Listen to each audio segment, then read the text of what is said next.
Così uli di sombranza temek e zuita saluda antes di niga radzaudzan malak estrezas durante todo memu a nogi distancia como kupugi palu Zaniman malak guafi ikonung nasugi airi prebatu la noci nai banderata gaigi pues Atan Fanny Bandera Kau esta pagua pumalapa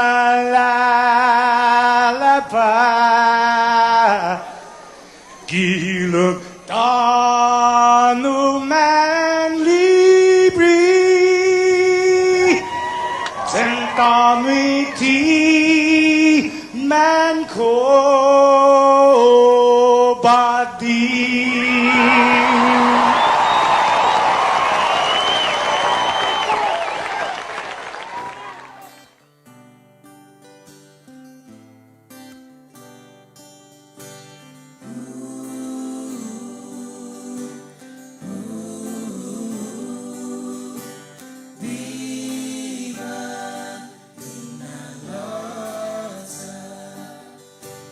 Quando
penagui mangui fitalu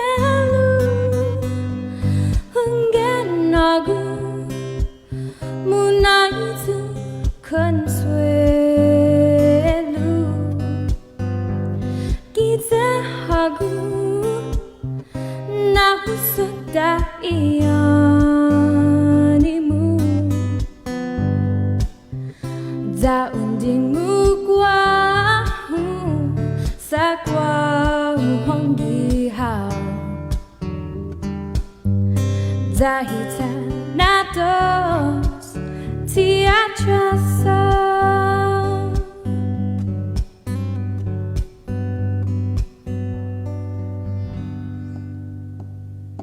hagu nitihu nanenga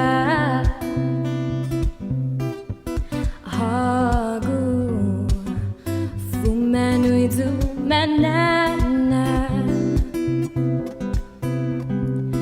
hagu munagasa You guys ready? Are you ready? Are you ready? Good virtual background. Let's go. Good morning, Guam! Ah!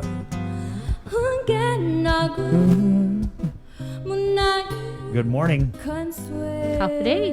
Good morning, Sabrina. Good morning, Christopher. How was your weekend?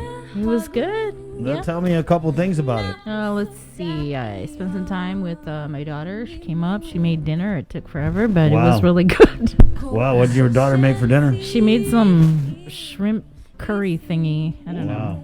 But, 2 hours. I was like, dude, I'm hungry. 2 hours to cook shrimp. Oh my God. She was being all fancy, She had to do the prep with the onions and garlic. I don't know what Right else on. put in there. Yeah. It was really, really good. It was worth the wait. But when you're hungry, and not even hungry, like hangry, Yeah. and you get like irritated, like hurry up, like this is shrimp. This isn't like Yeah, it's shrimp. meatloaf or something. So how was your bougie shrimp curry thingy? It was awesome. Good? Good job, Ty. Good Right job. on. Yeah, my weekend was pretty good. I took the boys snorkeling at Oh, nice. PD. Mm-hmm. We saw some really big fish. My younger boys were it was so cute. They were just like, oh my God, Dad. And I brought some cherries. So when I was diving down, and I just broke up all the cherries, and then like all the fish were just coming, swimming it was crazy. Fish like cherries? I just brought cherries because it's biodegradable. If I usually bring like crackers or bread, but then you're stuck with a plastic bag in your pocket, and But what about the seed? yeah, they'll eat anything. I hope so. I hope they do it. I hope the environmental people aren't wanting to. You put cherries in the water? How dare you? But something that happened to me over the weekend that I always hear old people talk about, and I guess I'm old now. I was kind of dragging early evening, so as I was almost falling asleep at like 5. I guess waking up early kind of catches up. And so I said, I'm going to make me a cup of coffee. Mm-hmm. Around like 6:30, I had a cup of coffee, and I remember hearing all my old friends like, "Oh, I can't have a cup of coffee after 4 in the afternoon because I'll just stay up all night." And I laugh like, "Ha ha ha ha! You must be old, so old that the caffeine will just mess up your metabolism like that." Well, guess who couldn't go to sleep till midnight last night? Yep. So I guess I'm that guy now who can't drink coffee past 4 o'clock in the afternoon. Good morning. That's all right. You notice I'm not saying anything because I don't drink coffee late in the afternoon. Right, same reason. Hey, it's 6:17. Welcome to the Link on the Breeze 93.9. Yeah, just kind of really stayed home yesterday, hunkered down as we just. I feel like there's a lot we still got to find out about the surge of positive COVID-19 cases, and that's kind of what we're gonna try and do this morning. We'll get from the Physicians Advisory Group, Dr. Hoa on. We're pretty jam-packed this morning. The board chair of education, Maria Gutierrez, is going to come on because everybody over the weekend was talking about the reopening of public schools and how this the governor came out Friday, first of all, and dropped some bombs. Oh, my gosh. Yeah, and then we're stuck having to hold the bag through the weekend. So the governor, of course, announcing on Friday that effective Saturday, bars would be closed for 2 weeks. And that right after that, as if you couldn't see it coming. The conversation started, oh, if we can't gather more than 25, because she also reduced the number of people allowed in gatherings Social from distancing, yeah. right Or- from 50 to 25. Right away, people were like, if we can't have gatherings more than 25, how are we going to go back to school? So that's the whole weekend. My phone was just blowing up. Do you know what's on the score? Are they going to delay school? And so, But no, even also the CDC. right. Oh my there was goodness. just, I mean, that's what I'm saying. There's just a whole bunch that happened. It was like there was in the press conference. I think it was Nick Delgado who had asked the governor. This is kind of hilarious, by the way. What could you have done differently? And man, I've seen all these press conferences, and if there's one thing I'll say about our governor, she has a very difficult time, and a lot of politicians do. It's actually an art when a politician can admit some kind of fault, and it's refreshing when you hear it. But yeah, so the question was asked of the governor, what could we have done different? And it's a pretty simple question, right? I mean, what could we have done different? I'm pretty sure there's a lot of things you and I can think of, but nope, the governor went off and was just like, we did everything we could and we're better than the states. And, the only thing we could have done different is if they had a cure.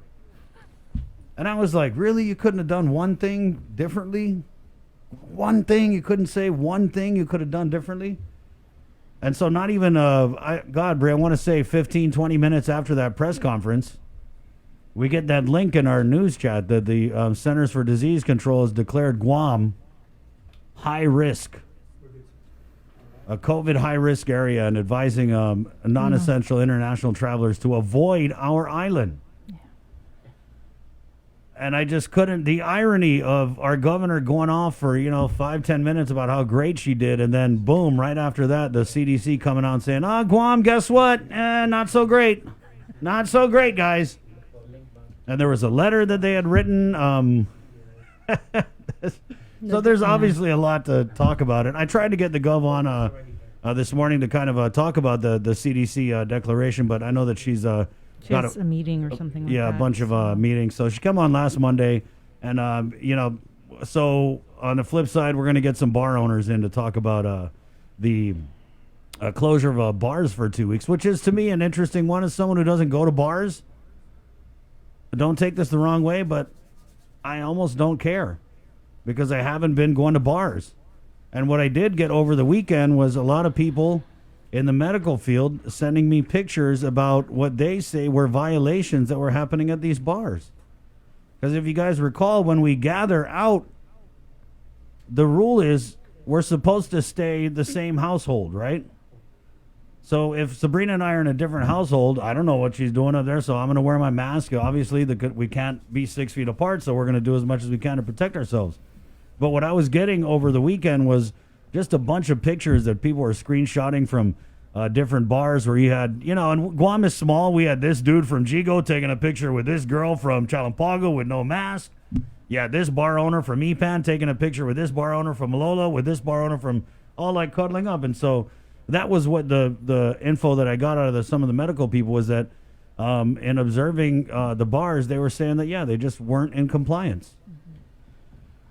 And I just feel like it is a public health emergency, and if there are areas where we need to improve, then we need to improve in those areas. And if that means a timeout, because again, it is life and death, then I guess we got a timeout. But obviously, there's the bar owner side of it, and we'll talk to them coming up later on the show at 6:21.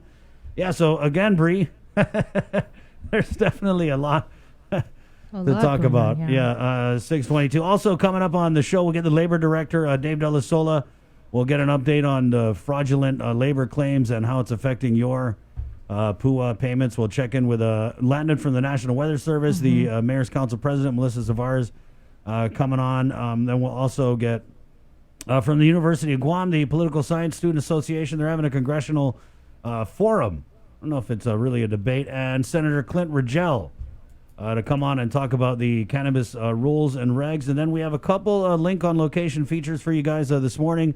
We'll go out on the scene with Adriana Cotero and check out the Korean Airlines memorial ceremony that happened last week. And then we'll visit a good old friend of ours, Melker Manabusan. And let's just say the link is going to get lit this morning. Well, at least 50% of the link is going to get lit. That So- was very educational. It was you're definitely one of the higher notes in my career. Higher notes. Hey, it's all proudly brought to you by Polka, where they have a fine assortment of teas and, of course, coffees distributed by Ambrose Inc., Calvo Enterprises, and IT&E. Proud to sponsor the Link on the Breeze 93.9, and we'll go ahead and do our Link update at 6:23 from the KUAM news team. Tomas Manglotnia, good morning. Hafa good morning, everyone. I'm Tomas Manglotnia with your headlines here on The Link. Don't go to Guam. That's the message the Center for Disease Control and Prevention is telling the world. The CDC has placed Guam under its highest traveling warning of level 3. Under this designation, it advises everyone to avoid all non-essential international travel to Guam. The outbreak is of higher risk to travelers and no precautions are available to protect against the identified risk, they write. According to the CDC, COVID-19 risk in Guam is high. If you get sick in Guam and need medical care, resources may be limited. After 52 positive COVID-19 cases last week alone, the governor called a news conference on Friday and announced amendments to her executive order to avert a healthcare crisis before it begins. Nestor Lecanto reports. Effective Saturday at 6 p.m., bars are ordered to close for the next 2 weeks. Public gatherings, both outdoor and indoor, will revert back to just 25 people, and funerals will be limited to just 10 people and immediate family. The governor says that's where they believe some of the increased spread is coming from, and she made sure to point out that the majority of the recently infected were under the age of 50, and more than a third were in their 20s. Hafa good morning, everyone. I'm Tomas Manglotnia with your headlines here on The Link. Don't go to Guam. That's the message the Center for Disease Control and Prevention is telling the world. The CDC has placed Guam under its highest traveling warning of level 3. Under this designation, it advises everyone to avoid all non-essential international travel to Guam. The outbreak is of higher risk to travelers and no precautions are available to protect against the identified risk, they write. According to the CDC, COVID-19 risk in Guam is high. If you get sick in Guam and need medical care, resources may be limited. After 52 positive COVID-19 cases last week alone, the governor called a news conference on Friday and announced amendments to her executive order to avert a healthcare crisis before it begins. Nestor Lecanto reports. Effective Saturday at 6 p.m., bars are ordered to close for the next 2 weeks. Public gatherings, both outdoor and indoor, will revert back to just 25 people, and funerals will be limited to just 10 people and immediate family. The governor says that's where they believe some of the increased spread is coming from, and she made sure to point out that the majority of the recently infected were under the age of 50, and more than a third were in their 20s. It doesn't discriminate against age, gender, race. It is a very serious, very contagious virus, and I want the younger generation people to really take it very seriously. And not think that just because they're young that they won't get this spread or they won't get this infection and they won't get sick. Despite that, she is not calling for any delay in the start of the new school year, which is planned for the 17th. Of course, if we feel or if I feel that maybe a delay might be in the works, we will certainly relay that to the superintendent, but as of now, we are following the superintendent's recommendation and his plan. The bottom line, says Lieutenant Governor Josh Tenorio, is it's going to be the parents' choice. From the get-go, the option is to give parents an opportunity to have online learning for their children and for the decision-making to be part of that based on the situation of their individual households and their capacity of their children. The governor also announced that public health is shifting another 30 personnel to contact tracing, and it has enough capacity for continued testing. Otherwise, she remains confident the protocols are working. Please make sure that you wear your mask. This is the vaccine of our island right now against COVID-19. Social distance, and also wash your hands. You know the drill. We've been doing this now for 5 months. The governor also made clear that she intends to extend the public health emergency when her current declaration expires on the 29th. For Guam's News Network, I'm Nestor Lecanto. On Friday morning, the Navy released its record of decision to continue with the Mariana Islands training and testing, opting for Alternative 2, marking an increase in activities. Residents in the region have expressed strong opposition. Training and testing within the Mariana Islands training and testing area will continue at sea and on Farallon de Mediniza. That's according to the Navy's record of decision after a release for public comment, a supplement to the 2015 MIT Final Environmental Impact Statement. Of the three options it considered, they write that Alternative 2 is preferred because it allows for the greatest flexibility for the Navy to maintain future readiness. It had an option to take no action. The decision includes all activities under the first alternative, which consists of increased levels of training and testing. It would bring new vessels, aircrafts, and weapon systems. The decision also notes that it assumes that the maximum number of fleet exercises would occur annually. Activist Cinta Kaipat from the Northern Islands says the news is alarming. It's very disheartening to see what they have chosen to do, because it just seems like no matter what we say or do, they're just going to pretend that they are listening to the concerns of the community, when in fact it's just using us as a way to just tick off their list. The decision also notes 10 pages of responses to public comments from Guam and NMI governments and residents.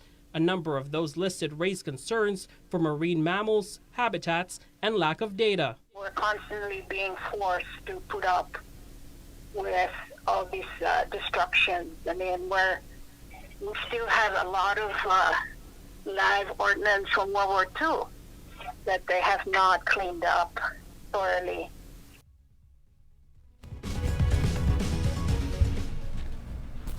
In more local news, Governor Lulian Guerrero has written a letter to Center for Disease Control and Prevention Director Dr. Robert Redfield requesting a separate risk assessment for U.S. territories for COVID-19 risks in their jurisdictions. On Friday, the CDC issued a level 3 travel warning for Guam. The designation advises everyone to avoid all non-essential international travel to the territory. According to the CDC, the COVID-19 risk in Guam is high. The governor wrote that although she respects the CDC's fundamental role in protecting the nation and its people throughout this pandemic, every U.S. territory is included in the high-level risk list, despite the fact that most U.S. territories have done a better job of containing COVID-19 than most states. Governor Lulian Guerrero, in the meantime, says President Donald Trump may face strong legal action against his economic stimulus measures that were signed over the weekend. Quote, some believe that his steps represent an overreach of executive authority. The president's executive moves would bypass Congress after negotiations collapsed last week. Michael George reports from New York.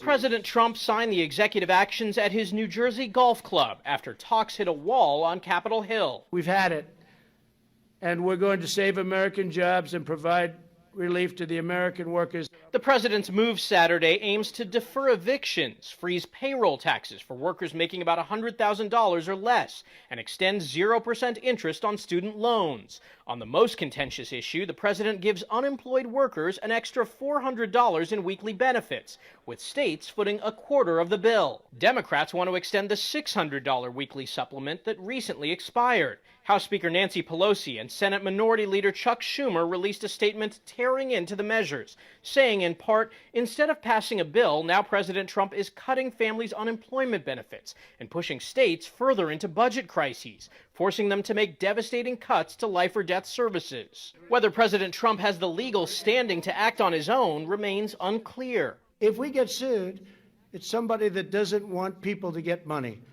Okay, and that's not going to be a very popular thing. On Friday, the government reported the jobless rate eased to 10.2% as employers added close to 2 million jobs last month. But economists say there's still a long and uncertain road ahead. Michael George, CBS News.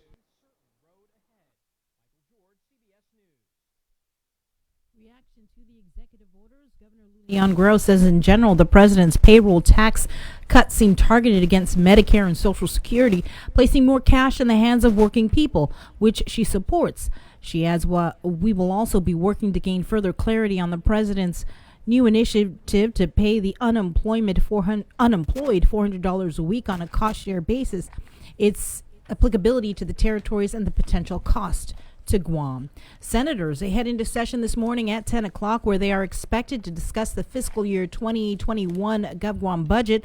Last week, the legislature's Office of Finance and Budget said despite the economic downturn brought on by the COVID pandemic, the government will collect just 8% less than the current fiscal year. The revenue projection for FY 2021 is $983 million, a drop of about $68 million in the current year's projected revenues. The projections rely heavily on continued federal pandemic assistance funding and military spending. Finance Chair Senator Joe San Augustine says the governor agrees with their numbers and they stand by the projection. Meanwhile, the Budget Bureau is tracking a shortfall of just $13 million by the end of this fiscal year, despite the plunge in tourism. Officials have said federal stimulus payments and unemployment assistance have helped make up the lost visitor industry revenues. Senators are scheduled to meet in session. By law, they must pass the budget by the end of this month. Minority Leader Senator Tello Taitigui is asking Adelup for the latest available information concerning local and federal funds used for the COVID-19 response efforts. With the legislature scheduled to consider next year's budget, Senator Taitigui urged the governor to provide the requested information, which is necessary as senators work towards adopting a responsible spending plan, particularly in the face of extraordinary circumstances. She writes that despite the creation of the COVID-19 Pandemic Recovery Office on May 5th, through executive order, little to no information has been made available to senators on the use of $117.9 million in other funds secured from the government of Guam and the U.S. government specifically for COVID-19 response efforts. Senator Taitigui is seeking a commitment by Adelup and the COVID-19 Pandemic Recovery Office to ensure that expenditures are reported to the legislature in a timely manner. Meanwhile, as senators head into budget session, the Republican Party of Guam is asking the governor, her senior staff, and all appointed members of her cabinet to lead by example and take at least a 10% cut in their salaries as our island attempts to overcome an unprecedented economic crisis which will take years to overcome. Quote, Adelup needs to prioritize essential services of this government, which means making sure that rank and file public sector employees who attend to the critical tasks are not impacted by payless paydays. While a 10% salary cut may seem drastic to these politically hired positions, it would still leave them with nearly double what most of our nurses, educators, and law enforcement officers earn each year. The savings can go toward ensuring that we do not have a shortage in healthcare professionals, especially as this public health crisis continues. We further request that this administration please cease the hiring and assignment of non-essential employees. Our island is on the brink of going over the fiscal cliff, and we simply ask to halt all political hiring, especially during this pandemic. The GOP points out former communications director Janela Carrera has been hired at Public Health as a special projects coordinator to work on COVID issues. Quote, unless she has experience in healthcare, this is an unjustified and rather insulting act, especially to the competent and hardworking public health staff who have been working tirelessly since the beginning of the pandemic for months without her direct involvement, as well as to the people of Guam, where over 35,000 of our island residents have either been furloughed or are experiencing reduced hours at work. Not only is this personnel move an unnecessary position, it was also not made available for the public to also apply for. Governor Lulian Guerrero, these practices need to end, and now Carrera's first day on the job is today and is being paid a salary of about $61,000. Father Duenas Memorial School has been cleared to resume classes after last week's closure as a result of a case of COVID there. According to a media release, on-site classes resumed Tuesday, however not allowed to return just yet as a group of students or adults who may have had direct prolonged contact and exposure with the individual who tested positive. Those members will be required to quarantine themselves at home for the next 14 days. Principal Ismael Perez will notify those individuals. FD will continue distance learning today to allow for faculty and staff to meet to review the protocols it has in place before resuming on-site classes tomorrow. The school administration and staff have conducted additional extensive cleaning and sanitization of the school this week and will resume precautionary measures such as distance requirements and use of hand sanitizers and masks by all members. Meanwhile, 11 more archdiocesan schools will begin this week as scheduled. All schools have sanitized their sites thoroughly and ensure parents, students, and families that they have stringent health precautionary protocols in place to protect against COVID-19. Parents or guardians who may have reservations about returning their children to school can call their respective schools regarding temporary accommodations which may be provided. And now we bring in Tomas Manglona with a look at regional headlines. Good morning, Tomas. Good morning, Bring and Chris. Here's the latest making news in the Sinamay with containing COVID-19. The Commonwealth Healthcare Corporation announced on Saturday one more person is confirmed positive for COVID-19 on Saipan. They write that the Sinamay resident was identified upon arrival. The Sinamay's current case count is now 48 since March. The governor's office says of the total 48 confirmed cases, 24 of them, 50%, have been identified through port of entry screening. And in other news, the Sinamay Department of Labor write in a press release that Sinamay only transitional worker or CW1 are not eligible for PUA and FPUC under the federally funded programs of the CARES Act as stated by the U.S. Department of Labor. The governor's office writes, quote, CW1 workers who may have mistakenly or purposefully identified themselves as qualified aliens or U.S. eligible are now on the fraud list for investigation and are being or will be asked to pay back the amount received or be sanctioned following the identified Sinamay protocols, end quote. Meanwhile, NMI delegate Kilili announced over the weekend that Mariana's workers laid off from their jobs because of the coronavirus have received about $50 million in unemployment aid so far, according to information from the congressional office received from the U.S. Department of Labor. Bring Chris, that's the latest making news with containing COVID in the Sinamay. Thanks a lot. And now we check in with Landon Idlette from the National Weather Service, who joins us in our Zoom room with your weekday weather forecast. Good morning, Landon.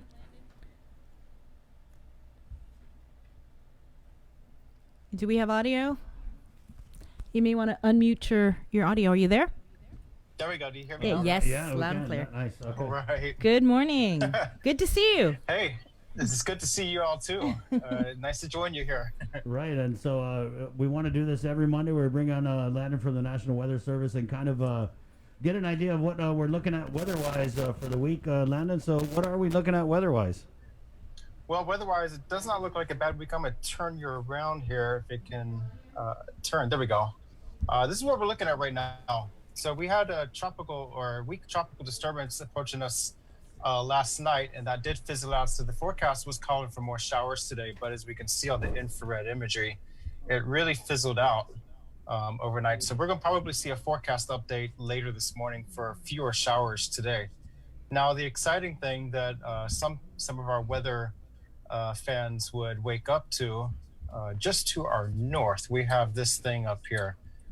That's our first tropical storm close to us. Oh, this no. is Tropical Storm 6W. That's our sixth tropical cyclone of the year. The good news for us, that is well north of our area, and it's moving towards Iwilto Island, pretty much due west. It's just outside of the WFO Guam area of responsibility, about 26 degrees north latitude, and this will be no problem for us. Now, looking back locally, we're going to see another disturbance right over here to our east-northeast. That's not a surface circulation. That's what we call a tropical upper tropospheric trough, and that's a low-pressure system in the upper atmosphere. That's what we call the Tut cells, and that's what's been giving us our best weather for the last couple months. Once these things start rolling over our region, they have a tendency to generate isolated thunderstorms and scattered showers, locally heavy showers. So when we see these showery days with thunderstorms, it's usually when these are in our area. So we're going to see this thing rolling towards us mid to late week, and that'll give us another increase in showers around Wednesday afternoon. There's our water vapor. This is looking at the moisture content in the atmosphere, and you can see the broad upper level circulation. Again, that's in the upper atmosphere, not at the circulation or not at the surface. So again, when these things start rolling towards us, that's when the weathermen over here, we get excited because that's when we have our best chances of showers and thunderstorms. And also at the end of the dry season, this is what we typically call a drought buster. So the showers aren't so much a widespread washout, but it's more spotty in nature as we've seen over the last couple months. Right, but now we're going to look at go ahead. Go ahead, Lennon. Sorry. Yeah, this is a tropical storm. And again, Guam is way down here. Guam is Sinamay, and that tropical storm is well to our north. Right now, the current forecast has it at 40 miles per hour, and it's only going to be going downhill from here for that tropical storm. And the Joint Typhoon Warning Center, we're watching several things as the West Pacific becomes a little more active. Tropical Depression 7W, Tropical Storm Jangmi, that's up north of Taiwan, and Tropical Storm 6W, that's well north of us. So the tropics are starting to become a little more active, and we're going to be seeing this trend continue in the coming months. So, yeah, things are changing. What about for fishermen and people who like to surf? How are the tides? The waves. Well, the tides aren't waves. too bad. The waves, we're looking at a moderate risk along east facing. We're still going to beach, have tides, but right? Bree wants to know if how are we still getting the tides? Shut up. We're still having tides. That is, I know it's 2020, but luckily some things are staying normal. Okay, good. Okay. For us. But Write that as far down, as Bree. season surf, as far as season surf, we're looking good. A moderate rip risk along East Coast, about 4 to 6 foot surf. Less surf elsewhere. It's going to be about 1 foot surf on the West Coast. So if you're going to be out on the beach, the West Side is the place to be. It's Right, like but 2 my Bay server area. friends, Landon, my server friends want me to say there's absolutely no waves. Stay home. Yeah, it's going to be a boring day on the West Side. So don't expect to catch any waves. Right, over yeah, there. stay home. Now, I do want to bring up one more thing. We're going to see the winds probably collapse later this week. So we're going to be seeing calm winds around 5 knots and variable. When the winds collapse like that or become calm, again, Wednesday through the end of the week, that's when we have our tendency for island effect showers and thunderstorms. We see those showers and thunderstorms develop in the afternoon. And that's when we have that risk of flash flooding along rivers and valleys and stuff for hikers. So once the winds start becoming calm later this week, if we have that moisture content in the atmosphere, and it looks like it's going to be there, watch out for those island afternoon thunderstorms.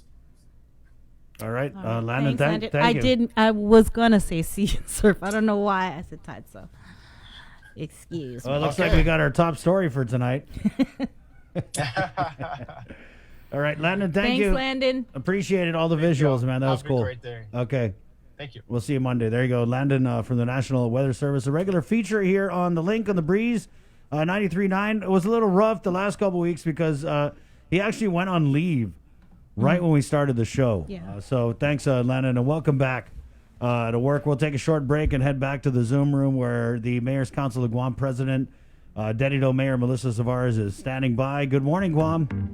GU Self Storage, conveniently located near the Harmon McDonald's. We offer affordable rates, online payments, and auto bill pay for your convenience. Plus gate access daily from 6 a.m. to 9 p.m. Call us today at 648-7867 for more information.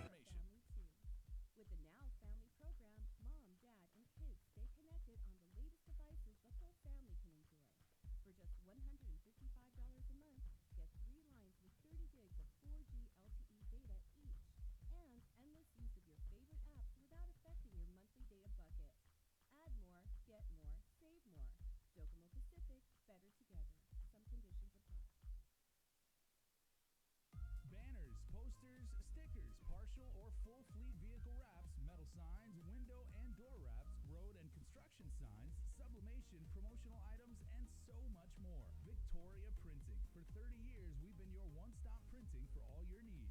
Call us today. Located in Tamuning across the Lupang Beach Tower. Call us at 649-4581. Victoria Printing and Graphics. Let us help you with your company printing needs. Trusted on Guam for 30 years. Tomorrow is built on what we do today.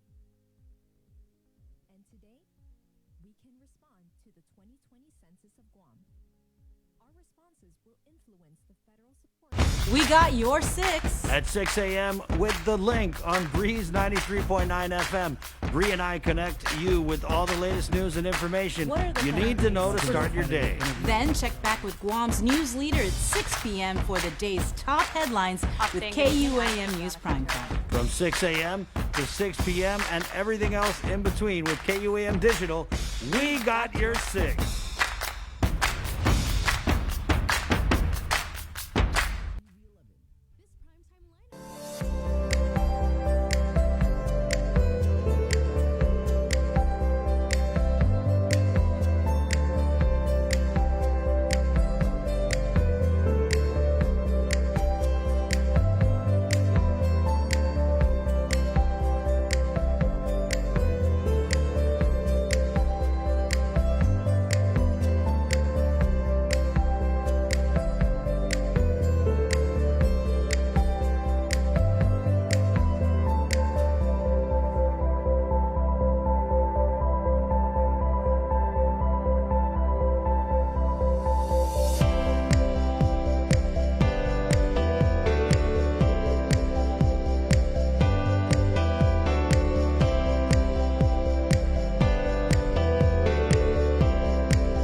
Viva Lunes!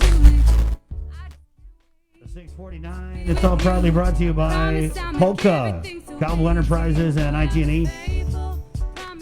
It's the Link on the Breeze, 93.9. Local music, that's all we do here on the show. Nadine Alana. How you want it. Good morning. Let's head over to the Zoom room where our Mayor's Council of Guam President, Deputy Mayor Melissa Zavar is standing by. We try and bring her on every week or so, just keep us posted because there's always so much going on at the village level. And Mayor, last time we had you on, you kind of just covered what's going on with the Mayor's Council.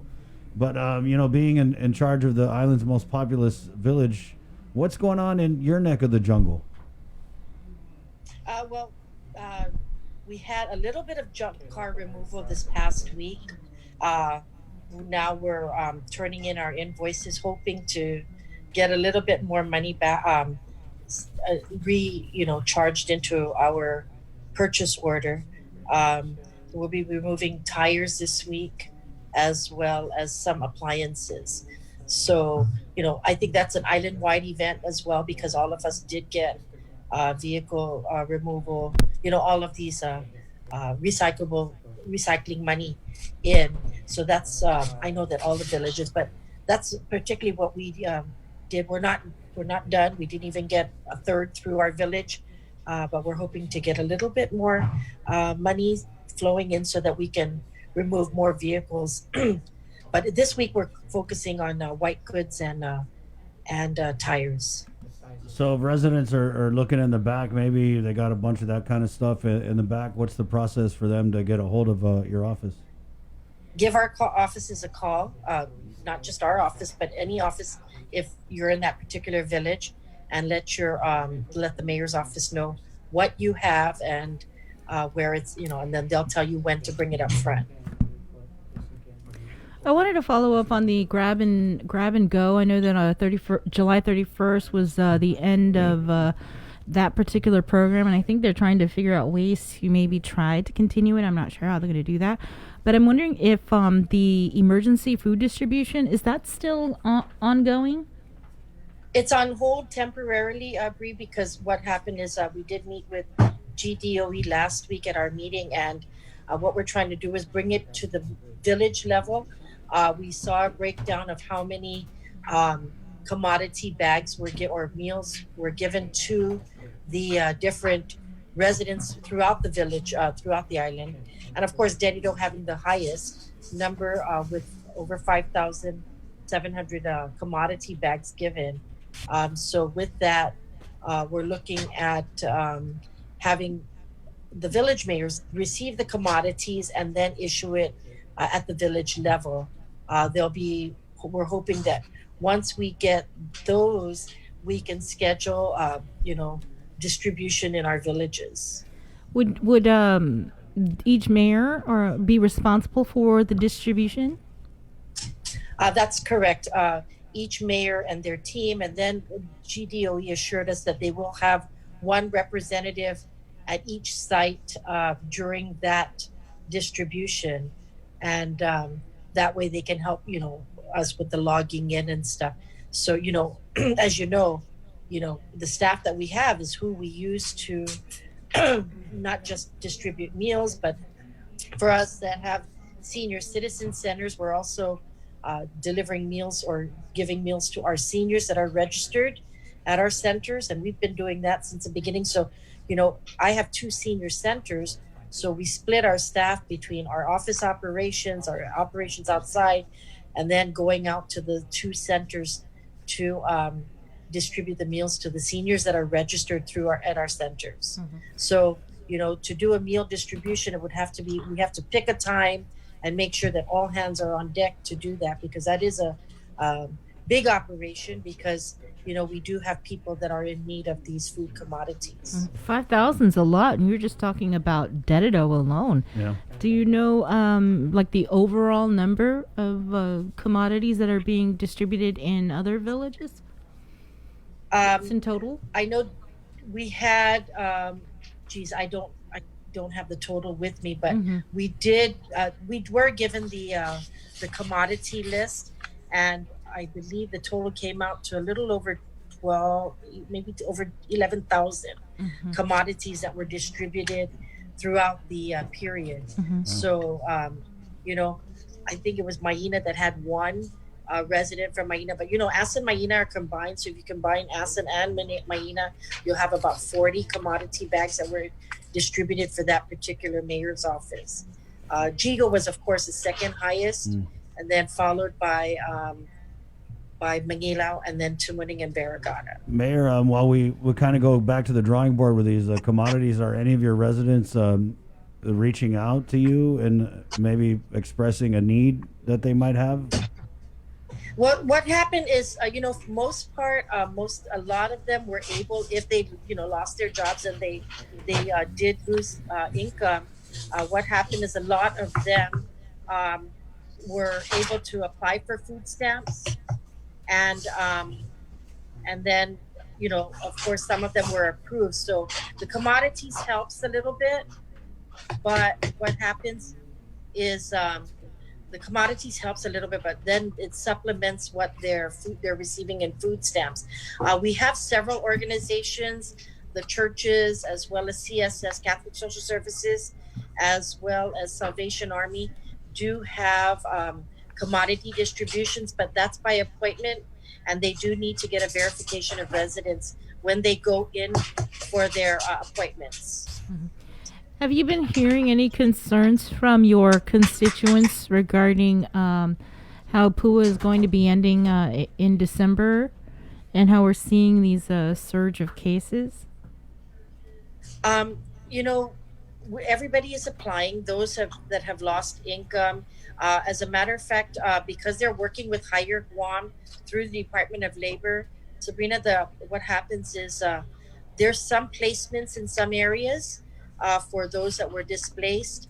The ones that applied just in July do have concerns that their claims have not been, they haven't gone through the interview process yet. But now that the Dedido, the libraries, I believe it's Dedido, Barragata, and I think Agate and Jotnia, the libraries are now having the PUA staff go out. They're actually doing the interviews with those that maybe had some concerns with their applications. However, those that were accepted through online, they're still reporting weekly. Several of them have actually indicated and shared with us that, you know, their status has changed because now they're not back to their regular jobs, but they have other incomes.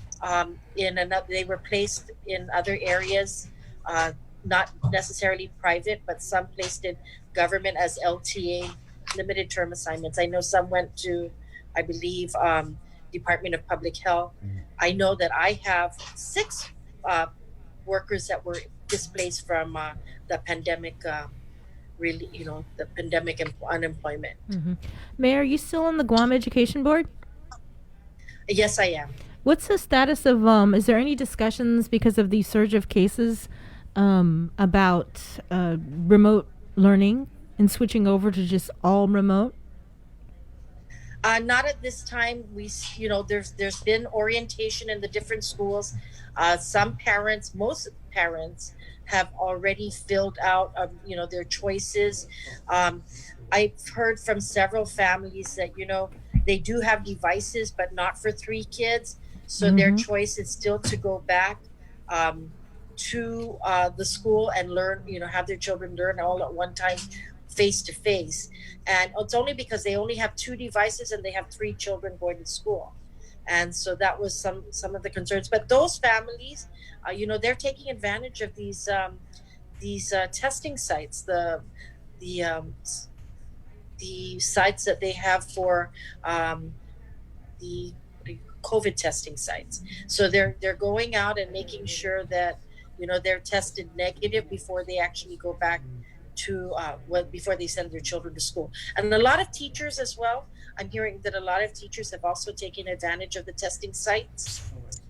So just for their, you know, peace of mind that they're going back COVID free, and you know, they'll be meeting one-to-one with students or one-to-one with teachers. Mayor, did you have to bust up any gatherings over the weekend as the governor had reduced the number of people allowed in gatherings from 50 to 25? What did you see in your village? There was a concern in the Machanao area with over 100 of people. But, I was communicating with the governor's office, Crystal Paco, on that because, I said, this is a big event. It's not even about the activity that's going on. It's about the gathering. What kind of event was it? Was it a cockfight? Cockfight. Yes, it was. Yeah. Yeah.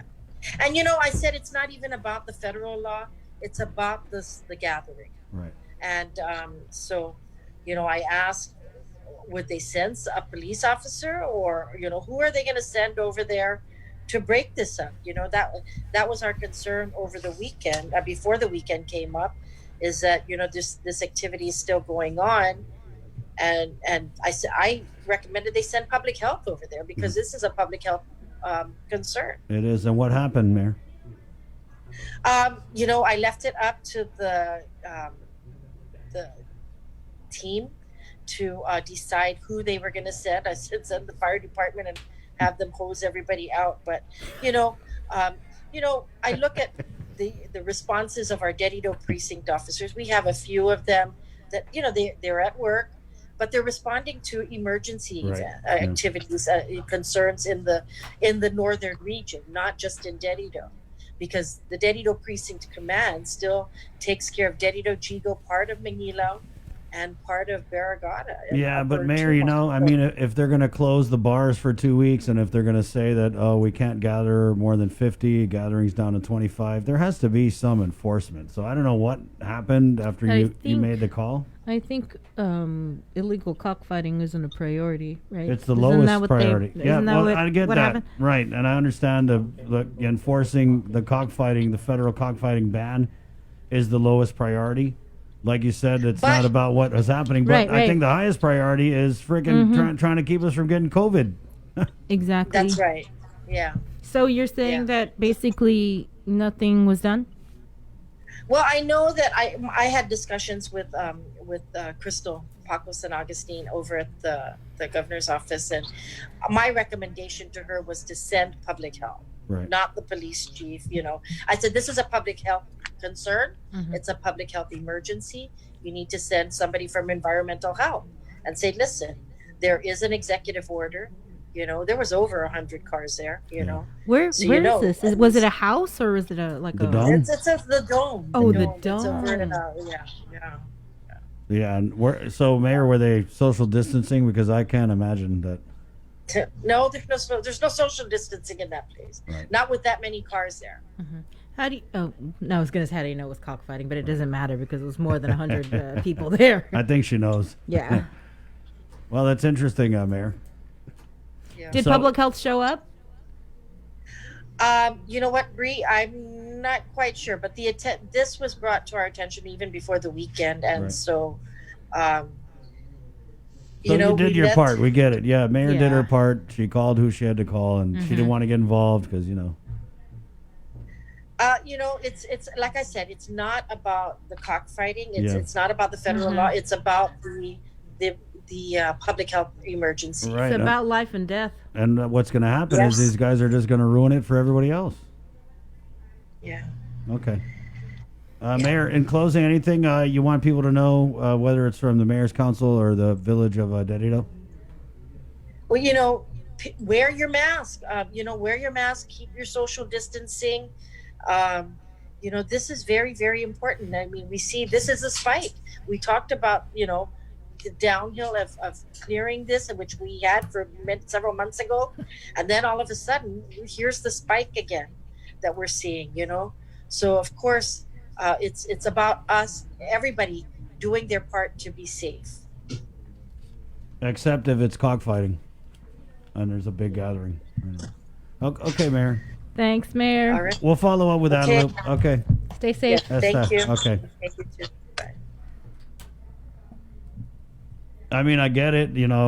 I get that we're not enforcing the federal cockfighting ban, but God, there's got to be some kind of responsibility I mean, I know with so many cockers. Let's just be responsible, guys. It's crazy. 7:04. So I wonder what happened.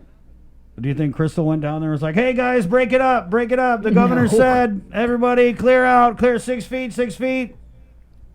Yeah, well, hopefully she reported it to public health. Maybe we can get Janelle up because she's now over at Oh, public that's health. right, dude. She's going to have a lot of work to do this morning. If that's even her job, I don't even know what is a special project coordinator? She's working with Arts and Augustine. Yeah. Okay. So, because she didn't do any interviews at Adelup, which is kind of crazy for someone getting paid $75,000. Well, she did one. I think I was the last person. One and done? One and done? Remember I got her in the beginning of the administration? Yes, I remember. That's why I said Sorry. one and done. I It's know, the only and one I it's- remember. Like after that, I was like, okay.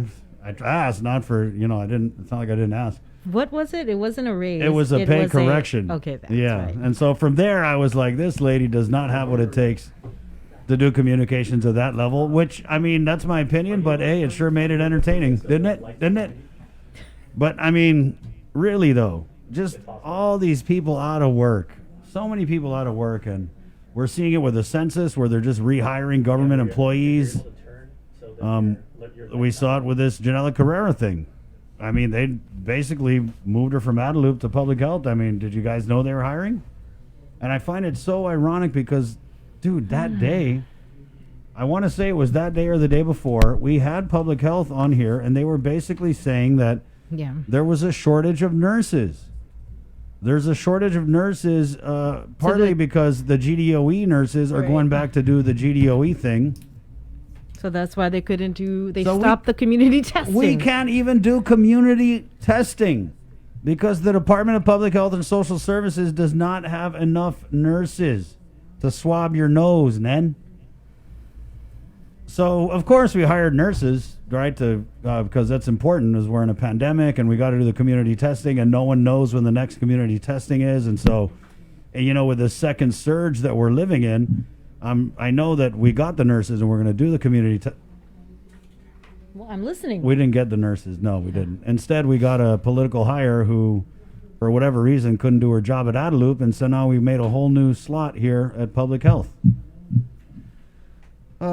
Frustrating. Well, yeah, I mean, Janelle, if you're listening, I don't know if you start at 8 or, but yeah, we could get today. more info on that. Are we enforcing busting up all gatherings or just, ones that don't hurt anyone's feelings? 7:07. We'll take a short break and we'll head back into the Zoom room where we have attorney Julia Nuggan and Maria Hernandez from Protect, Latexan, and Save Vertidian coming up on The Link. It's The Breeze 93.9. GU Self Storage, conveniently located near the Harmon McDonald's. We offer affordable rates, online payments, and auto bill pay for your convenience. Plus gate access daily from 6 a.m. to 9 p.m. Call us today at 648-7867 for more information.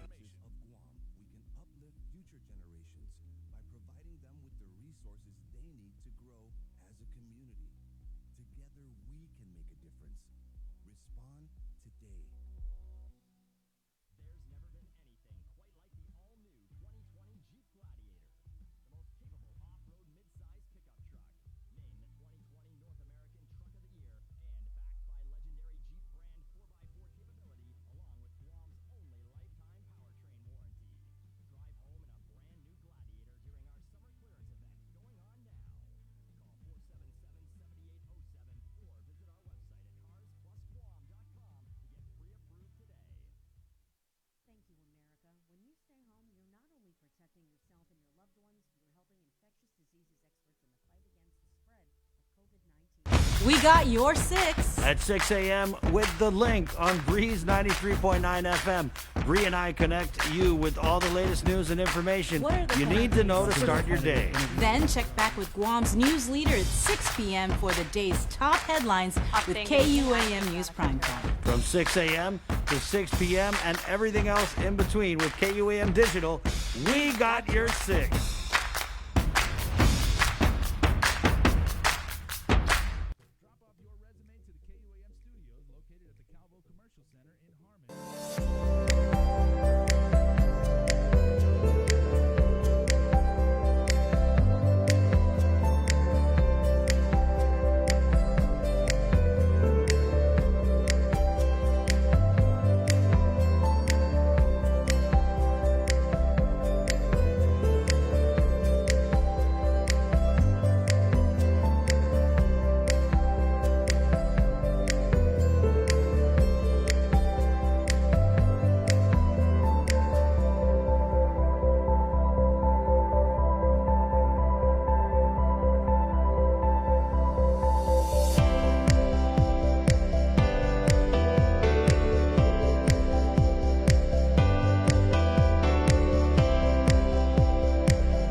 7010, good morning. Yeah, Jay? I was going to say, you know what is the most fun part of doing the show with you guys?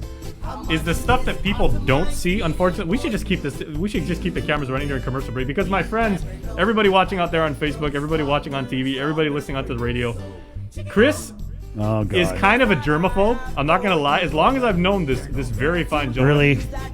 he doesn't like germs, and he always like sanitizes. During commercial break, right before we came back, he actually took one of those 99.9%, and we got the Korean ones, right? Yeah. And they're very, very effective, right? The hand sanitary wipes, emphasize hand. He wiped his face with it. Yeah. Specifically wiping his eye, and you teared up. It's like the really bad. It's almost like them Japanese menthol eye drop things that people like. Oh! I've never seen anyone use like one of those handy wipes on their face, particularly on their eyes, and yeah, Thanks, Jay. You paid the price for that. Right on. 7-Eleven. Hey, let's head over to the Zoom room where we have from Blue Ocean Law, attorney Julian Uggan, and from Title Texan, Saber Tidian, Maria Hernandez. Good morning, guys. Welcome to the KUAM Zoom room. Buenas. Thank you so much for having us. Good morning, Julian. Good morning. Hi, Julian. Long time. Some nice lighting you got there. Let's just start at the beginning. So I know that Speaker Barnes had kind of been pushing with this UNPO thing, and now there was what's being called a historic filing that your firm has made. Can you just maybe, God, I don't want to say dumb it down for the unwoke, but yeah, could you, let's just start there, because I know I get how important it is and everything, but just take it to the people, Julian. Yeah, sure. So basically up until this point, the Chamorro self-determination advocacy movement has sort of confined all of its sort of advocacy and efforts to the New York offices of the United Nations. So like we're talking about the Decolonization Committee, right? And we know very well that we made precious little progress there. So we're trying to now shake it up, we're trying to change it up and do some new things. So one of them is to actually invoke all the human rights offices in Geneva. So like the UN also has a separate set of offices in Geneva that handle human rights much more directly. So we filed in one such office. So we filed our submission to the UN Special Rapporteur on the Rights of Indigenous Peoples. This is an international expert with an actual mandate to basically investigate any alleged human rights violations that Indigenous peoples anywhere in the world are experiencing. And we believe that the current military buildup has human rights implications, and so we filed it and articulated sort of what Pertehi Letexen has been saying for a long time, but in even a more explicitly human rights sort of way that the whole like international community can understand. So what happens? So what happens? It's been filed. Have you guys received any sort of acknowledgement that it was received? I mean, what's the next step here? Yeah, so the next step is once, because we don't know, there's, before the UN Special Rapporteur at any given time, there's an untold amount of submissions before them, because Indigenous peoples around the world, right, have access to this office. So I'm sure there are multiple filings right now before him. He also just took office. He took over another special rapporteur. So we are looking roughly, hopefully we hear some sort of confirmation in the next 6 weeks or less from the special rapporteur. But also our partner in Brussels is really good at that on the back end in terms of following up. So for sure, UNPO will be following up with the status of the filing with the commissioners, with this rapporteur's office and staff. Yeah. So hopefully we will obviously report back as soon as we hear anything as well. So there could be one of many actions that they take. So there's also like a whole range of things that could happen at this point. But go ahead. Yeah, I just was reading that on the release that there's a possibility, or we're hoping that the special rapporteur would make a visit to Guam. Yeah, we were actually encouraging that as one specific thing that we're asking for, a site visit, in part because I think site visits are useful, and special rapporteurs are known to take site visits to try to be on the ground and try to substantiate the claims in any sort of filing like this. so they can determine whether or not, this is really real and it's really happening. Maria, we're hopeful that they actually come out and, and visit. Right. Maria, let me just ask you, let's say we get that special rapporteur, and thank you for clearing up the pronunciation of that, Julian, because I wasn't sure. So that it's a $1 million word. if we get the rapporteur to come to Guam, Maria, you get to lead that tour. If you do, where would you take them, and what would you show them to kind of plead our case? I think one of the places, obviously, would be Retidian. It's not. Our group has been doing tours there since since our inception, since 2017. So, show them the area, show them all of our deep history there, and yeah, I guess there's just a lot of it's possibly one of the oldest settlements in the Marianas, so just to show them that area, and then possibly to other areas on island, where build-up projects have been done, and have them see all of the clearings. Mm-hmm. Can you guys provide us like an example where the UN special rapporteur has visited, and maybe even where complaints have been filed in the past and we've seen some sort of resolution in action? Yeah, so those several. I can't think of like a full-blown case study off the top of my head, but there's like thousands. Wow. I mean, of examples where the UN Special Rapporteur goes around, and again, the Special Rapporteur is one of, I think, 16. Okay.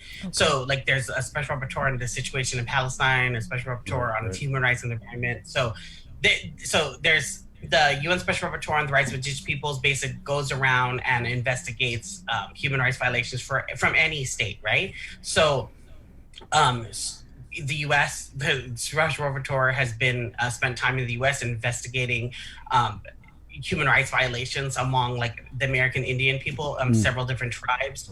The Western Shoshone tribe was particularly successful in getting support from the human rights offices. So that's one example, but also the Maori in New Zealand, Aboriginal people and Torres Strait Islanders in Australia. There's been a number, and everyone's had like varying degrees of success. Like you can get a site visit and like some sort of confirmation from this office that yes, what the relevant state or the state concerned, case the U.S.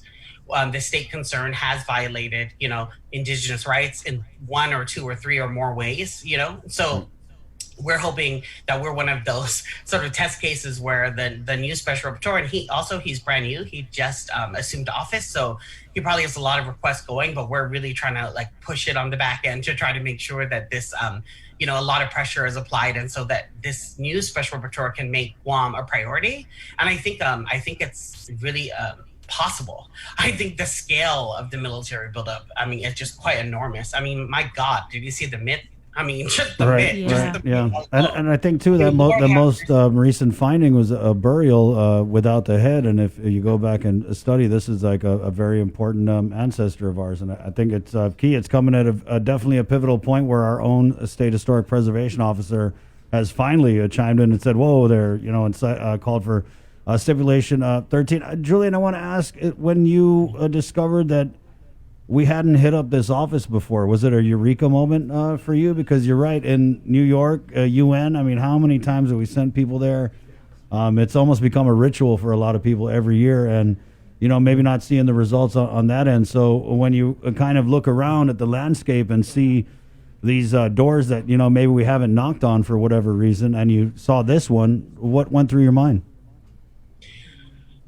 Well, I think worldwide there's like a newfound recognition and respect for the rights of indigenous peoples. So much more law has developed in the last 8-9 years. The last decade has seen a crystallization of all these international legal norms, these offices, these Geneva-based offices, and this all falls within one office, the Office of the UN High Commissioner for Human Rights. I just think it's high time for us to start articulating what's happening here as human rights violations, because that's exactly what they are. So what we're saying is okay, this is just too much. We just keep sort of singing the song and dancing the dance, you know, with the U.S. military, and they keep doing their thing. And it's just, it's like a wicked merry-go-round. And we just keep going around. And they, for example, like the U.S. is, sorry, I'm going to get like personal here.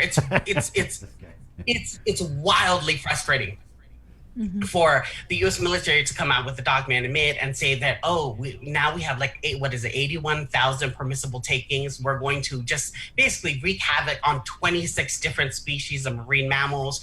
We're just going to do all of this stuff, and we're going to rip 1,000 acres of pristine lime forest, or primary and secondary limestone forest, out of the ground.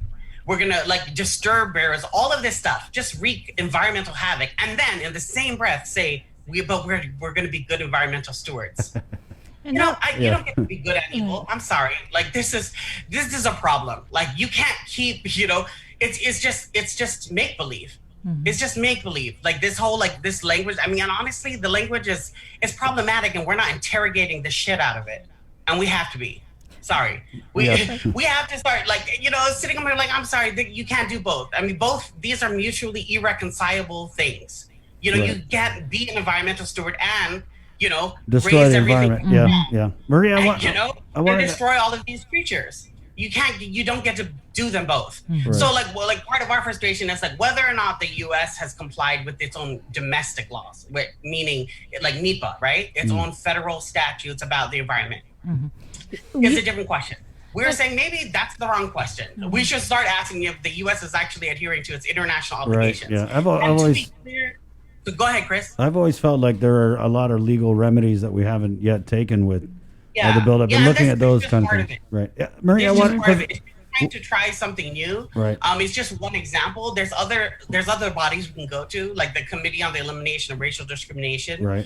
There's urgent warning and early action procedures. There's a ton of different things that different people may want to do, but particularly Texan had approached me and we had discussed this, because they obviously feel like they've really exhausted all of their options. We keep seeing what's happening. We keep giving comments. The U.S. military keeps sort of substantively ignoring those comments. And then the drum roll beats on, and then, more ancient burial grounds get disturbed, more limestone forest gets razed to the ground, and it just keeps happening, And so we need to, if nothing else, we need to generate some international attention. Thank God, The Guardian was able to come out with a story recently, but we just need more of that. I mean, these are a lot of the members of Frete La Texan, are descendants of the original landowners of that area. This is an archetypal sort of indigenous rights case. There have been stillborn babies that have been born and buried there. I mean, technically, there are people, in recent memory that have been buried there, and these are just burial grounds. I mean, they need to be respected, and the U.S. military asks for neither permission nor forgiveness, and that's a problem. Right, Julian. Obviously, I think you're very passionate and articulate about your points, and I just wish you could get in there with the rapporteur and convince him of your case. Maria, I wanted to, because of the time, we're trying to get the doc on about the COVID, but we see this when you talk about human rights violations, right? There are those people out there who say human rights violations. What? We live in Guam. We have aircon, and they kind of do this comparative. Human rights violations going on here. It's not as bad as this. But I guess in your mind, how do you explain to these people the validity of our concerns about these rights that are being violated and have been? Yeah. So God, try to make it fast, which for me is a challenge. Yeah. I just think just the framing. Whoever gets to choose the original framing wins the argument, right? And I think partly what's happened is the whole the advocacy movement, like Frete La Texan and so many others, were trapped in this original framing of the U.S. military, as if the only laws, international laws and treaties they need to abide by are the bilateral deal they struck with Japan to move the troops or whatever it is, But I was like, no, there's a whole body of a whole universe of international laws that the U.S. should be adhering to too. I mean, and this is what I would say. It just feels this way often on Guam because we happen to have an adversary that's basically the sole superpower remaining in the world. We just have a really big adversary and that opponent, and that's why it feels so daunting. But so many other indigenous peoples and peoples whose human rights have been violated are able to take their sort of the opponent to task because they're a smaller country. a less powerful country. And that doesn't mean we shouldn't fight, that we shouldn't try to sort of be in this. There are human rights violations happening, and they deserve the attention of the global human rights community. And we have legitimate arguments to make. And this is not this rudimentary, pedestrian sort of like, oh, we're just anti-US or anti-military. Read the room. The whole country is trying to investigate sort of the ramifications of unresolved historical injustice that's happened in this country. This is not being anti-anything. This is trying to wrap your arms around this particular place and this particular people whose rights have been violated, and these are impermissible under the law. And so, this is like incredibly legitimate undertaking. Right. And I think that's the thing that the message I would get out. Right. I mean, we are so quick to blame activists in this community and act as if what they're doing is so much simpler than what they're doing, like being anti-American or anti-military. That's not what this is about. This is about ensuring that the most powerful country on earth abides by these fundamental legal prescriptions, including, the right of self-determination, the right of that the Chamorro people have to permanent sovereignty over their natural resources, and the right of free, prior, informed consent. Other countries are following these rules. Lots of other countries are following them right now. Why can't the U.S. try to? Maria, I wanted to follow up on something, because the last time we had you on the show, we were talking about the protest that was being held over here at was it NC NICTAM's area? Yeah. And it was actually a really good turnout, it seemed. But just last week, there was a meeting over at the Guam Museum on the programmatic agreement. And I'm wondering if Pratibha Letekson had a seat at the table.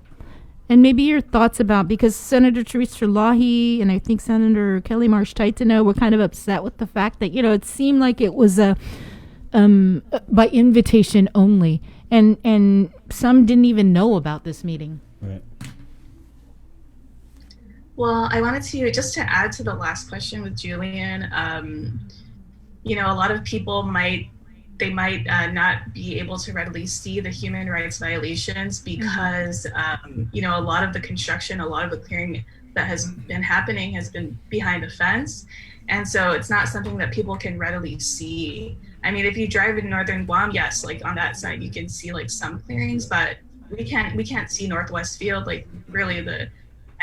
people take off to Rota on planes and they take photos and send them to Pratibha Letekson, and that's how we've been. It's the only way. Progress. Yeah, and I think when people turn on their faucets, they see, okay, well, the water looks okay, and it's not really apparent to them, that our aquifer has been a concern since. Even before the time, Angel Santos has brought up our aquifer, during the time of Nishon Chamorro. And, now with the firing range, we're seeing a risk of contamination of our main water source, further contamination of our main water source. And, that's something that I think everybody on the island, if you can't get behind the cultural justice issues, if you can't get behind the environmental justice issues, you can get behind the fact that we all need clean drinking water. So, that I feel like that's definitely something that we want to highlight more, effects to our water. And that's something that we do plan to do to encourage more people to get behind the cause. And we do have a lot of support so far. 20 in I think our signature page, we have about 21,000 signatures, and we have a lot of people, a lot of support behind us. So just to get even more people to understand the issues, I think it's important to highlight that clean water is a human right, and we need to be able to protect that. As for the PA meeting, actually, I was not even aware that it was happening. We were actually holding the press conference with Julian at the same time. Yeah. So I was talking to one of a journalist who covers military buildup things, and I was just asking if they would be attending the press conference. They're like, "Oh, we're actually going to be going to the PA meeting." So that's how I learned about it. We don't really get emails from the DoD on that. You know, I know that's not supposed to be funny, but yeah, no, it's just really the process is horrible. I mean, even with the PA memo process, it's just I think the community has spoken out so much on all of the developments of the buildup, and nothing is being done. And so I think people are just kind of like, well, what's the purpose of these meetings and these PA memos and all of these different processes if we're not really seeing anything stop? I mean, we're in the middle of COVID and they're still continuing forward. And we actually wrote to the SHPO in September 2019 to ask him to invoke the stipulation that he recently invoked. And so, that could have, if it was done with maybe more urgency, I think we could have been able to possibly save the 3 sites that were cleared that were eligible for the National Register of Historic Places.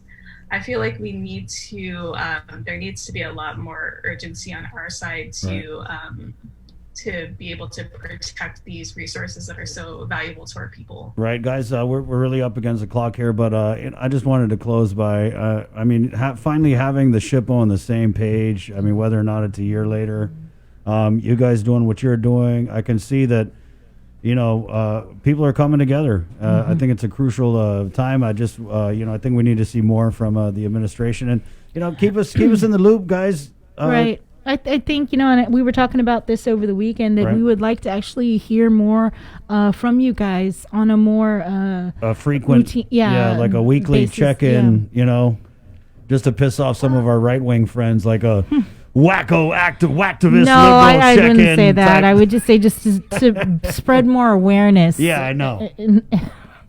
Yeah, let us know when you want us to go on your podcasts, and we're always up for talking about the issue and educating. Yeah, right, yeah, because we feel, that you guys are valid perspective in the community, and really would like to get you guys on a more consistent basis, because I hate hearing about this stuff 6 months after the fact, and a lot of times, that's what it is, because we don't get the info, but, we just want to get you on real time as much as we can. So, Julian, thank you. Thank you for joining us. I know you got the Zoom room thing going on all day, so appreciate your time.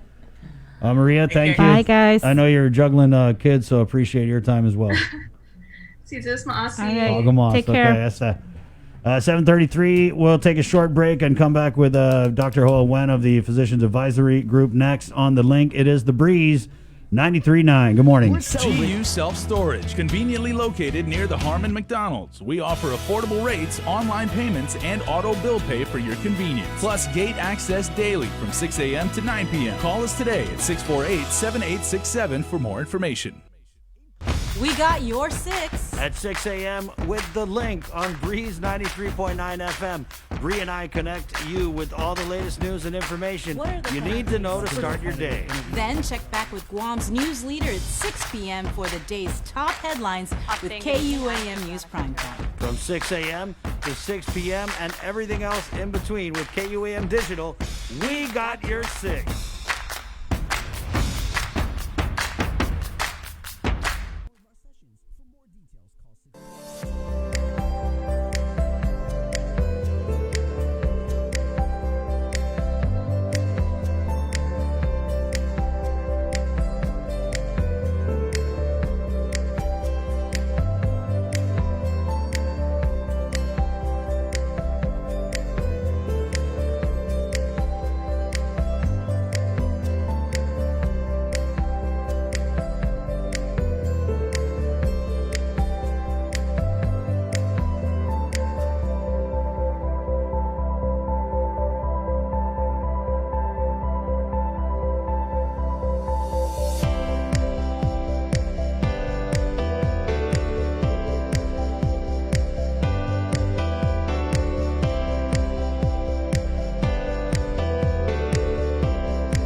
time I close my eyes, I think of you. And no matter what the season is, I still love you. With all my heart, and I wanna be. Hey, good morning. It's the Link on the Breeze 93.9. Great cover here from the deal. 2 occasions. Performed by our very own CJ Blas. Oh, really? Yeah, this is one of those jams, your go-to jam. You might hear the original on the Breeze. Thank you guys so much feedback on the new format. I love it. Your go-to jam is always coming up at 7:38. And on the way on the show, we'll get the labor director, Dave Della Sola, kind of update us on what's going on there. And also the Board of Education chair, Miss Marie Gutierrez. We'll go from GDOE to UOG and catch up with the Political Science Student Association as they are also getting ready to host a congressional forum. And then at 9:05-ish, we're going to get matey. What? Jeff from Jeff's Pirates Cove. Oh. And then we got Rhonda from Porky's Bar and Grill. Of course, the bar owners got a lot to say as they were effectively shut down. A 2-week timeout. Go face the wall. And the governor is saying that the regulations just weren't up to par. So we're going to get their side of things at 7:39. Also, we're going to get lit this morning with our friend Melker Manabus. And this is going to be a pretty interesting segment, Sabrina. It is interesting. It's I learned a lot. I mean, I didn't know like the different like strains or sativa and indica. Yeah, the differences between the two, like head high, low high, body high. I don't know what y'all were talking about, but it sounded interesting. And then like edibles, how it's like a commitment. Yeah, you got to watch it. It was mind-blowing. Yeah, mind-blowing. Mind-altering. Right, mind-altering, yeah. And that's coming up around 9:30 or so. We're going to get Senator Clint Rogel on before that to talk about the rules and regs for adult use cannabis. The COVID threw a curveball as far as the timeline, but they are completed. And I think they're over at the compiler of laws now. We want to go outside the studio and do a link on a location with you guys. Now, last week, Sabrina, they had the Korean Air crash memorial ceremony. Yeah, I believe it was at Nimitz, and so was Ina Lee. Her brother had passed away in that crash, and I actually covered that several years ago. I was working for Guam Cable News. Several years ago? That was a lot of years ago. Okay. 23. Yeah, 23 years ago. Yeah. Wow. I've been doing this over almost, I've been doing this a long time. Yeah. So, 23 years ago, I was working for Guam Cable News, and I was living in Agate, and I got the phone call late at night. And my boss, my news director at the time, was Jerry Lyons, and he told me I need to go to Nimitz Hill. There's a plane crash, and I mean, I immediately woke up. I was like, wait, what? Yeah. And I just put on some jeans, some boots, and a jacket, and met Carlito. I believe, was Carlito my photographer? Yeah, Carlito was my photographer. Wow. And you have to have access. It's military property, so we had to wait. We were outside for a couple hours before we finally were allowed in, and we got into the back of a pickup truck, and they drove us in, and there's mud everywhere, and we saw bodies on the side of the road. It was just tragic. How soon after the crash were you on the scene, Sabrina? I want to say I was at Nimitz, so probably within a half an hour. But you couldn't get into the site, at least where we were at, because there's a gate. And so, we could have probably hiked it in from another area. But, I wouldn't know where to go, and I didn't want to get lost. I mean, it was a rescue and recovery effort at the time, and I wasn't trying to be another person, So we waited, and then we finally got in maybe like an hour or so when the military let us in. Right. And I was working at IT&E at the time, and I was working in, and obviously this is way before. If you guys are just joining us, what we're doing now, because we're about to play a segment where Adriana Cotero had gone out to the Korean Air Memorial, we're just talking to Sabrina and Jason about where they were on that fateful morning. Yeah, because I was working at IT&E, so we were actually helping out KUM and the other media companies on Guam because, this is pre-mobile internet. This is pre-social media and everything. So when we got the manifest of the people that had perished in the crash, we were putting that up on our website, and we're just saying, for the benefit of people around the world, especially in Korea, who, it's just unconscionable to think, what they were going through, and, they don't know because, the world wasn't connected back then as it was. So we were putting that up. I mean, it was really, really harrowing. I also remember that slated to take a flight the same morning that the Korean Airlines flight crashed was the Team Guam South Pacific Games team. Is Team Guam was supposed to go to in '98. It was Papua New Guinea, right? And they were supposed to compete in the South Pacific Games. And every member I know, and I know a lot of guys that competed in Team Guam, everyone was just concerned, scared, shocked, and they were like, do we even do this anymore? This is a loss of humanity. Is it even right for us to go and compete in an athletic competition? So I mean, it was really, really shocking time in our island's history. I was 22 years old, and I remember at the time, and you guys haven't talked about this, but the really big controversy with this Korean Air crash, obviously the crash was tragic, but people were really talking about Governor Carl Gutierrez being on the scene. Yeah, it was there. Yeah. I saw him. You remember there was just so much, and I can't even imagine what it would be like if this had happened now with social media, right? But the Chamorro News Network and just people talking about why would he be at the scene and what was he doing there, and was it political? There was a picture where he's holding a young girl. I wanted, because he helped bring the girl out. Right. But he wasn't the only politician who was there. If I can recall correctly, I believe I saw Speaker Forbes there as well. Right.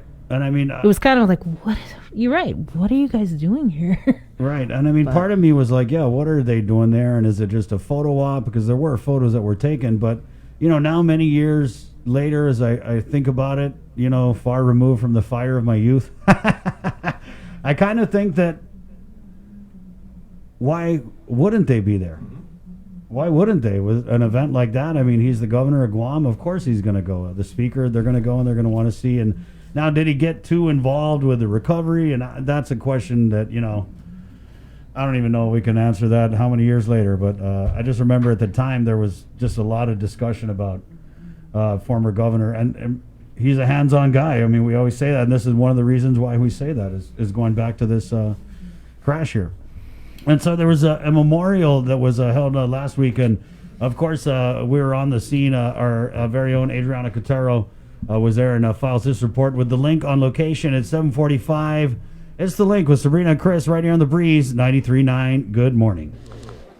23 years ago today, Korean Air Flight 801 crashed into this remote location in Nimitz Hill. And today, family, friends, and loved ones are here remembering the lives that were lost. Over 200 passengers lost their lives. And as you can see there, here at this monument, a ceremony was just held and it just concluded. However, we're going to speak with Ina Lee, who is with the Korean community. And she's going to tell us what it was like in remembering this and what the history is as well. So, please follow me. Yeah, okay. Thank you very much. Yeah. Ina, if I could take a minute of your time, please. We know that the ceremony just concluded, but if you could just tell us a little bit about the history for those that don't know of, the tragedy that occurred here 23 years ago. Okay. 1997, August 6, 1:45 a.m. Korean Air crash, and I was working as assistant manager at Korean Air, and my brother was on board. I've been living 23 years as a guiltiness because I work at Korean Air, and my brother was on board. And he left 7-month and 2-year-old children. But we like to share because we weren't able to recover my brother's body. So after 8 months, we had a funeral with the soil. So I think 185 bodies was not covered. So not a lot of people wants to come because of their soul. But this is a security area of Naval Base we only can come once a year. So it's very hard for us. Even though we go to the cemetery, we had a funeral with the soil only, so it's not really feeling of our touching soul. But we like to respect and come here and celebrate that he's in heaven with the rest in peace.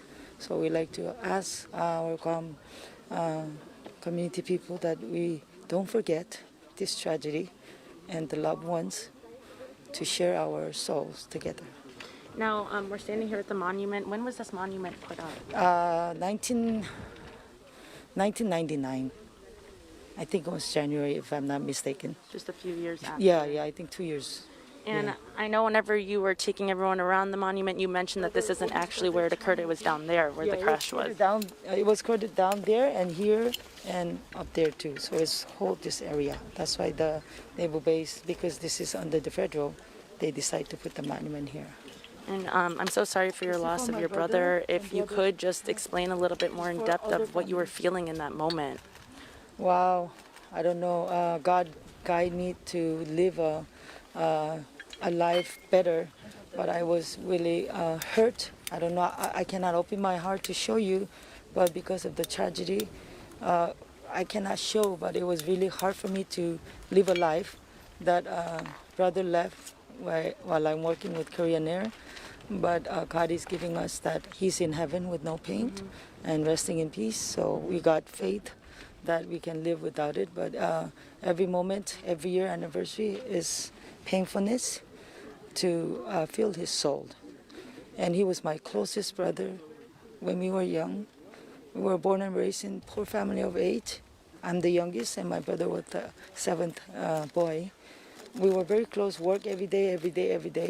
But this tragedy happened. I changed my life to share whatever I can and give and donation whatever I can. I'm not rich, but I'll be able to share a little by little to support whoever it needs.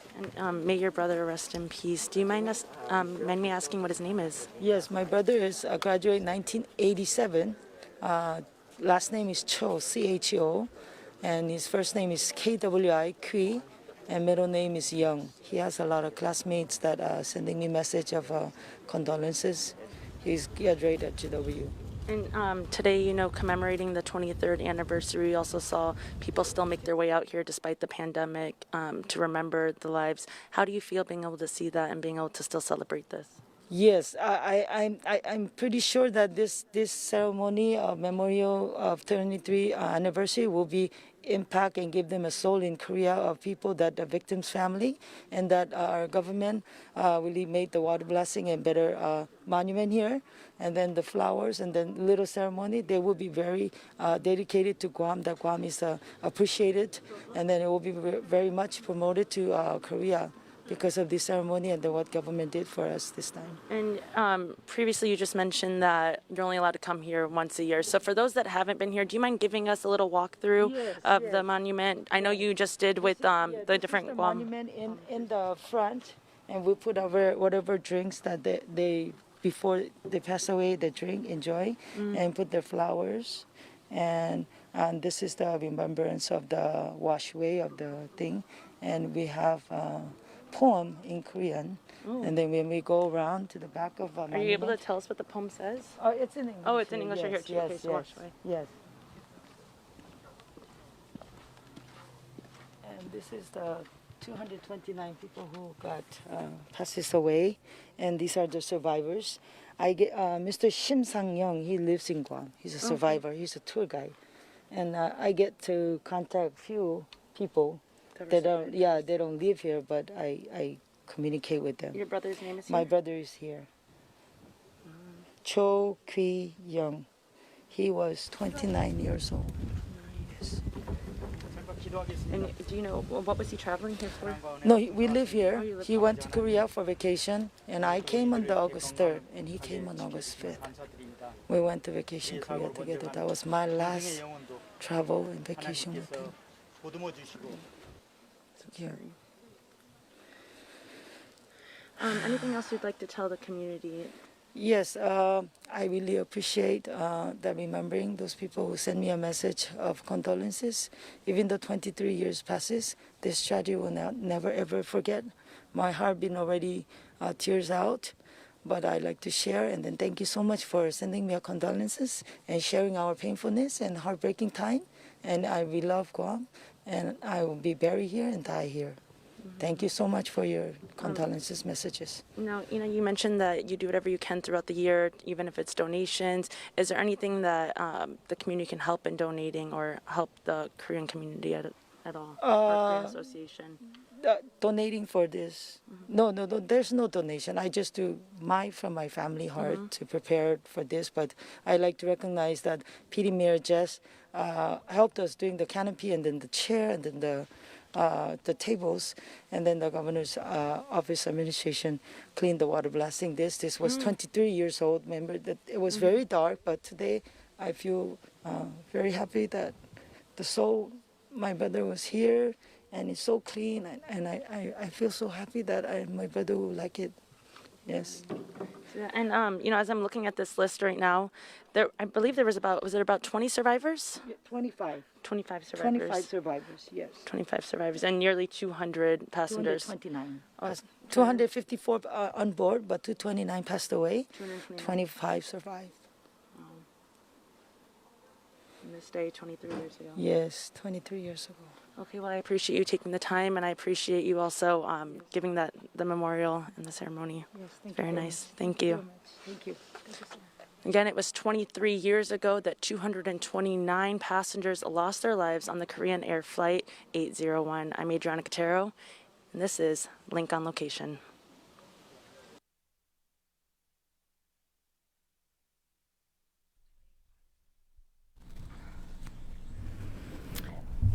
And that was Adriana Cotero, Link on Location, where the memorial service was held last week, commemorating 23 years after the crash of Korean Air.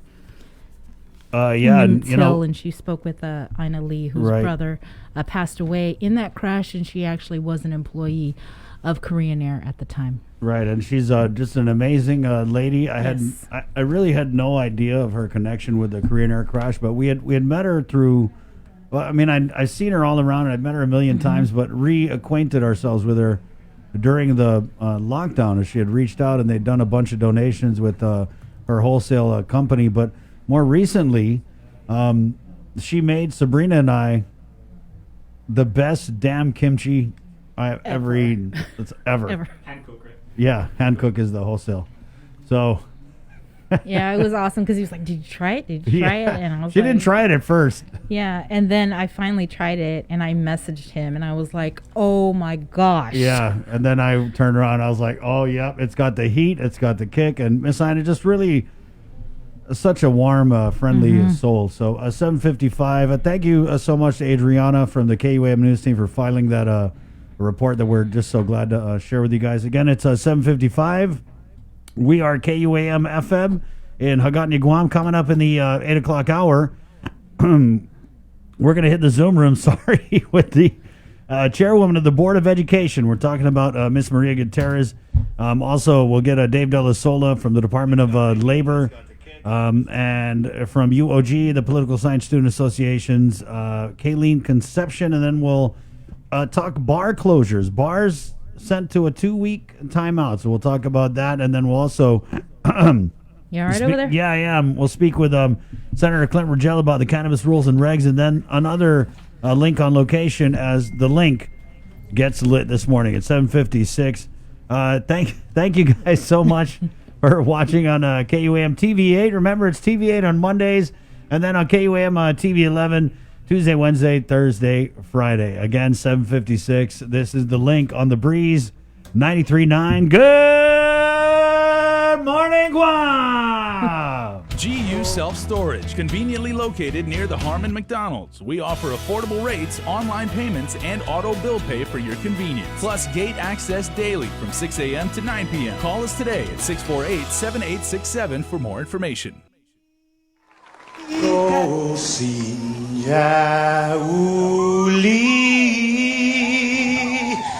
Di som Brandzelten meg.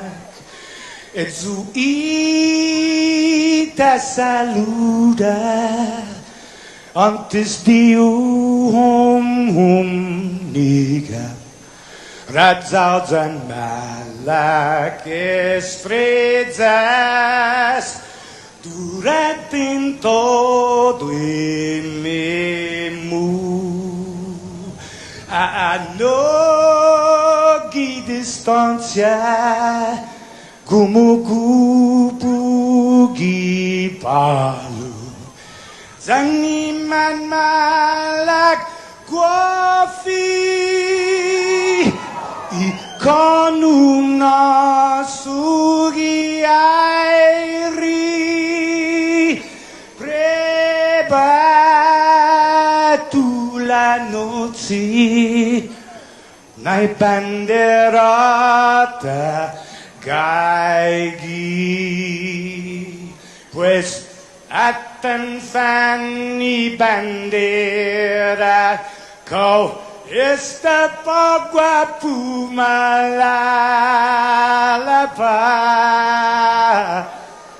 giluk tanu man libri,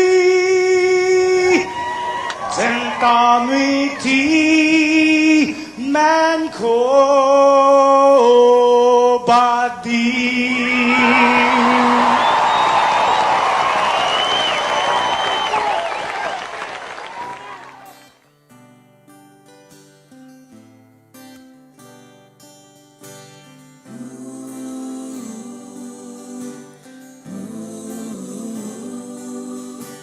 Viva una rosa, fanno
family wants. It's a hot summer day and we all kicking back, sipping on a cold one. Now what you think about that? That's life here on this island paradise. Yo, I'm going back soon, but I might think twice, cause that city life is way too fast. Yo, I'd rather stay in Guam because this life is bad. Ass and beaches, surrounded by my nature. No need to worry about these player haters and my culture. I got love for my people, still rapping Guam, staying true to my chat loose.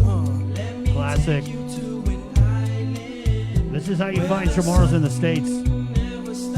You post up and you just blast this song.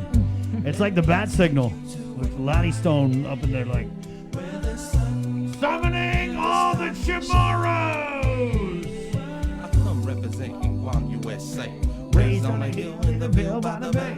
Y to the O and to the Izzy. Good morning, it's 8:06. Right? Cruising the day, then park the spark after dark in the village. There's going to be a little sparking going on this morning as the link gets lit in the next hour. Let's just say we'll end the show on a high note for you guys. 8:06, it's all proudly brought to you by Polka. We need to get a cam on Jason The Sullis. Jason cam. The dance cam. Polka distributed by Ambrose Inc. They've got the peach tea, they've got the lemon iced tea, the cappuccinos. It's good stuff. Calvo Enterprises and IT&E at 8:07. We're going to do a quick news update here from the KUAM news team with our link update. It's Tomas Manglotnia. Good morning.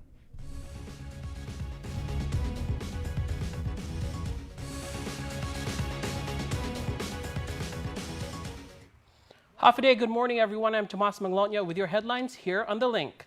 Don't go to Guam. That's the message the Center for Disease Control and Prevention is telling the world. The CDC has placed Guam under its highest traveling warning of level 3. Under this designation, it advises everyone to avoid all non-essential international travel to Guam. The outbreak is of higher risk to travelers and no precautions are available to protect against the identified risk, they write. According to the CDC, COVID-19 risk in Guam is high. If you get sick in Guam and need medical care, resources may be limited. After 52 positive COVID-19 cases last week alone, the governor called a news conference on Friday and announced amendments to her executive order to avert a healthcare crisis before it begins. Nestor Lecanto reports.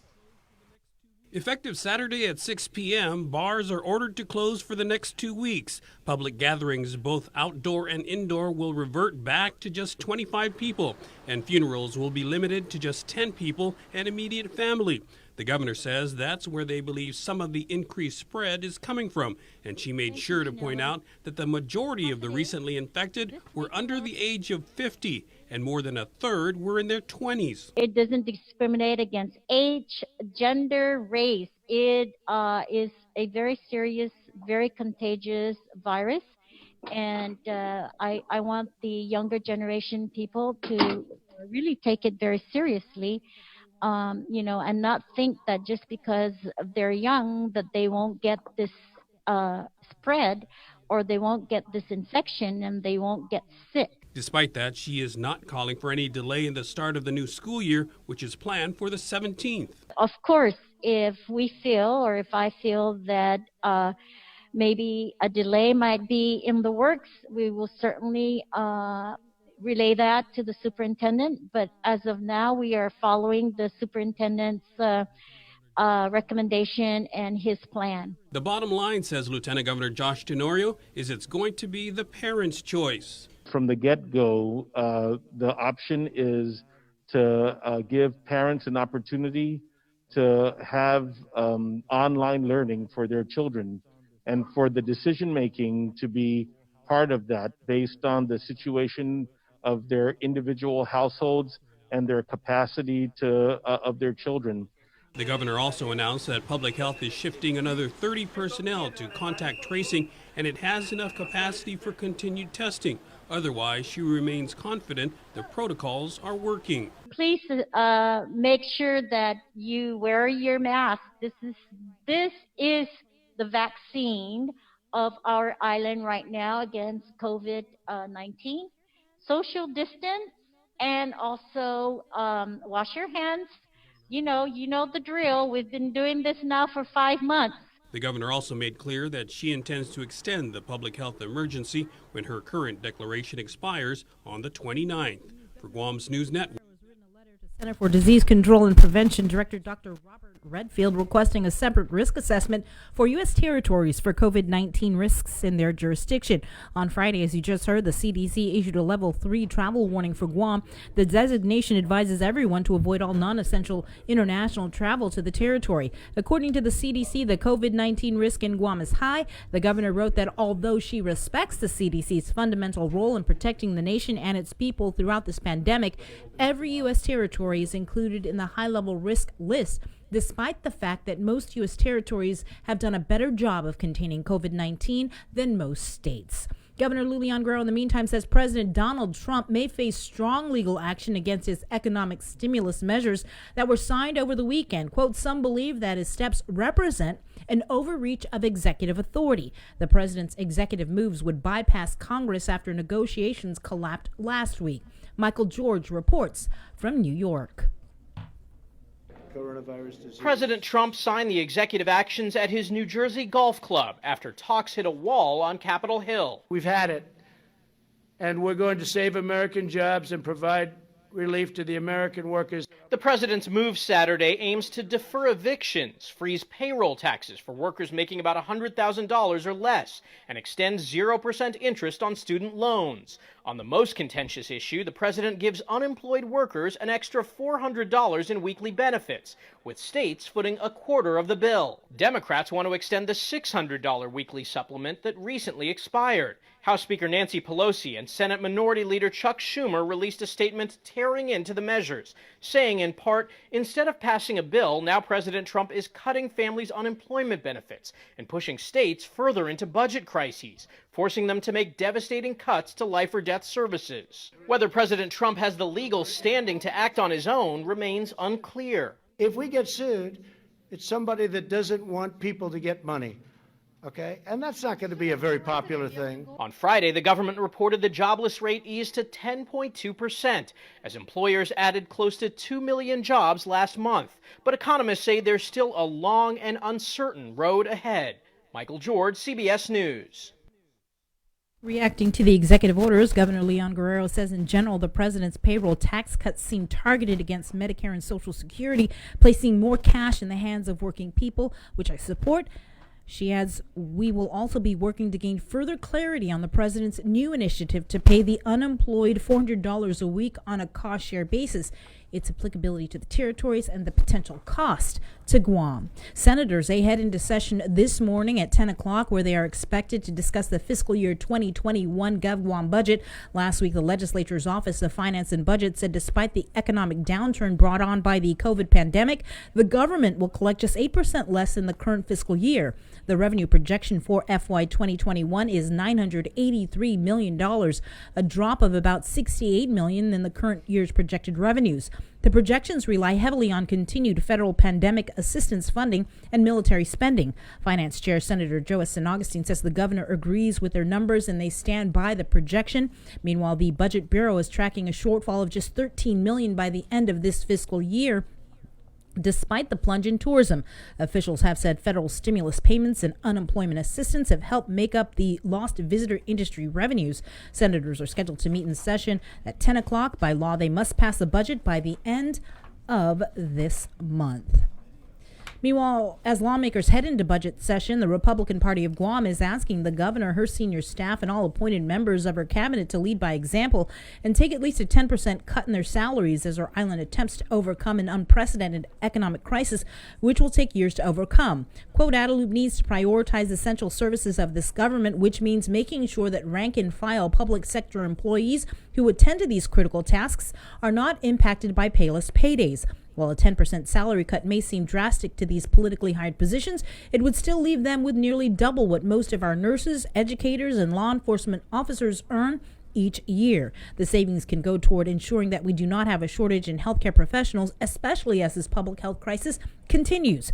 We further request that this administration please cease the hiring and assignment of non-essential employees. Our island is on the brink of going over the fiscal cliff, and we simply ask that to halt all political hiring, especially during this pandemic. The GOP pointing out former communications director Janela Carrera has been hired at Public Health as a special projects coordinator to work on COVID issues. Quote, unless she has experience in healthcare, this is an unjustified and rather insulting act, especially to the competent and hardworking public health staff who have been working tirelessly since the beginning of the pandemic for months without our direct involvement, as well as to the people of Guam, where over 35,000 of our island residents have either been furloughed or are experiencing reduced hours at work. Not only is this personnel move an unnecessary position, it was also not made available for the public to also apply for. Governor Leon Guerrero, these practices need to end and end now. Guerrero's first day on the job is today and is being paid a salary of around $61,000. And finally, Father Duenas Memorial School has been cleared to resume classes after last week's closure as a result of a case of COVID there. According to a media release on site, classes resumed Tuesday. However, not allowed to return just yet is a group of students or adults who may have had direct, prolonged contact and exposure with the individual who tested positive. Those members will be required to quarantine themselves at home for the next 14 days. Principal Ismael Perez will notify those individuals. FD will continue distance learning today to allow for faculty and staff to meet to review the protocols it has in place before resuming on-site classes again tomorrow. And that is your news. All right, thank you. 8:16, let's keep it in the Zoom room where we're going to bring on the Labor Director, Dave De La Sola. Dave, thanks for joining us this morning at 8:16. Good morning. Good morning. How you guys doing? All right, how are you? We're probably doing a little better than you guys over there. Yeah, never a dull moment over here. But I enjoy your professional communications behind the scenes as you move along in your show. Well, if any video ever leaks, we know who was recording. All right, go ahead, Bree. Yeah, if you could, just bring us up to speed with the latest with pool payments. Yeah, well, woke up to my only day off on Sunday to the news of Trump's package that's being released. So I've been kind of reviewing that and looking through it. I don't think it's going to have a lot with us because, number one, it's a complicated program. It's a totally different program, all new. It has to be written up and put together with a budget and allocated to us, and it'll run separately. So it could take months to put together. And once put together, I don't think it's going to last more than a month before the money runs out. So, but it is what it is. And if it moves forward and doesn't get challenged or what I think is the smartest part of this move is that maybe it'll force Congress to go back and try to pass something to overrule this EO. So, whatever happens, we will prepare and we will start crunching the numbers. I'll be waiting for guidance from USDOL as they look at the package for, $400 a month with $300 from the feds and a $100 match. And there's only $44 billion set aside in disaster relief, which, is taking money away from that program in case there's any hurricanes or typhoons or disasters. But, it's not going to go very far when the whole nation is going to be asking for a piece of that pie. But I'm sure they'll carve off, hopefully, a small piece for that if it moves forward for Guam. And then we'll have to review to see how much, is our match going to be once we get those dollar figures. I don't know if I can program that into my pool program because it's a separate program. It's not a unemployment program.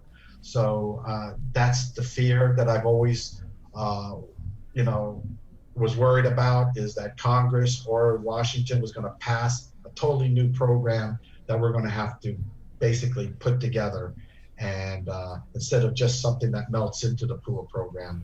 But, it is what we got, and at least it's something, and we'll move forward. It'll take a while before we get some guidance and some information on how to move forward with this package. So that's kind of your interpretation, Dave, that we would have to stand up a whole separate unemployment program? Well, this is not an unemployment program. This is a disaster relief program. And I don't know whether we can melt a separate program into this. Right.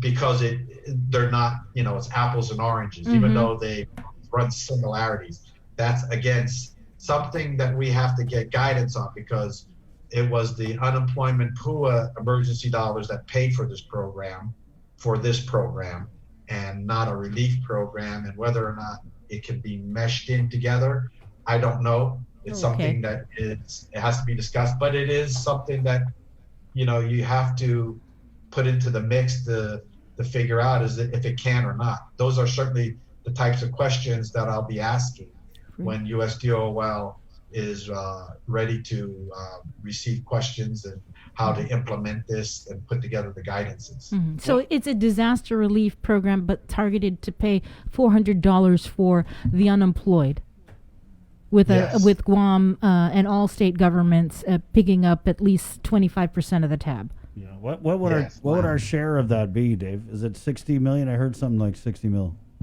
Well, it's 60 million if it's going to run for the total length of the program. But as I see it, with 44 billion, we'll be lucky to get 1 to 2 months. So we would probably wait until we get a budget, because when you get 44 billion, it's got to be carved out with all the states and territories. So when they carve it out, however they decide to work it, then we will know how much of that dollar amount is coming to Guam. And then we will be able to really figure out how much is our piece that we'd have to fund. But, it's going to be kind of a free-for-all. The governor will, of course, have to apply for the FEMA disaster to Homeland Security, and something that we've have a lot of experience doing in past disasters. So, and unlike with the pandemic, we applied for a disaster, a DUA. So it'll be handled in a similar way. And moving forward, as far as we can see, like I said, this is a totally new program, and we'll wait for guidances, as the governor said, and see what happens with this, because it could get challenged in the courts, it could move forward, it could be a lot of variables. So, and it's only a day old. Yeah. So we'll be looking forward to seeing what happens and develops out of this. At least it gives something for us to work on while we continue with the PUA. I do want to tell you that we got I wouldn't say approval, but they went ahead and they're moving forward with another $185 million for the second allotment. And we're hoping to get that any day now, so that we can continue with the claims and the process. So that was good news that I got over the weekend. 180 million? I'm sorry, did you say 185? 185. Wow. Wow. So we'll be, and so we've put out about 270 million, give or take a couple million here and there, already out in the economy. And I look forward to getting out that 185 in the next coming weeks to months. And we'll see how quickly I can get that out and keep moving forward and keep trying to fight against all this fraud that's coming in. And, I think we're doing a pretty good job, and we'll just keep moving forward with that program, and we'll plan and see what happens with the second program. Well, since the word got out that the FBI has been helping investigate these fraud claims that are being filed, have you seen a reduction in fraud claims that are being filed with DOL? I wouldn't say I've seen a reduction. I have seen a lot of people calling up and reporting voluntarily saying that they forgot income or they needed to make changes, which I encourage. So that's creating a lot of work for us. But I welcome that kind of work to correct people's claims and make sure that it is clean and well, so that future audits by the OIG, they will see that we ran a pretty good program. Well, speaking of underreporting, oversight, errors, what have you, what about with GDOL staff and employees? How many claims would you say, or how much money has been paid out by GDOL and realizing later on that, okay, we shouldn't have paid it out. It was a fraudulent claim. That's not something that we've been able to track. We've been so busy trying to clean and try to pay and try to take care of problems that we've done our due diligence in the front end instead of trying to look at the back end. It would take too much time and resources. You know, like I said, we've identified some additional fraud measures that we want to implement and for this next batch, and we feel pretty strongly that those types of measures catch a majority of the fraud. You're never going to catch it all, and but you know, I'm trying to find a good balance between you know, paying out as quickly as possible and catching them in the front end. We're going to have to circle around when we get some breathing room, and that's why I'm trying to tell everybody. You know, you think you may get away with it now, but you know, when we circle around, or the OIG circles around, they may catch up to you in the back end, and then you're going to have thousands of tens of thousands of dollars to pay back. So you know, but you can confirm that there have been some fraudulent claims that were paid out.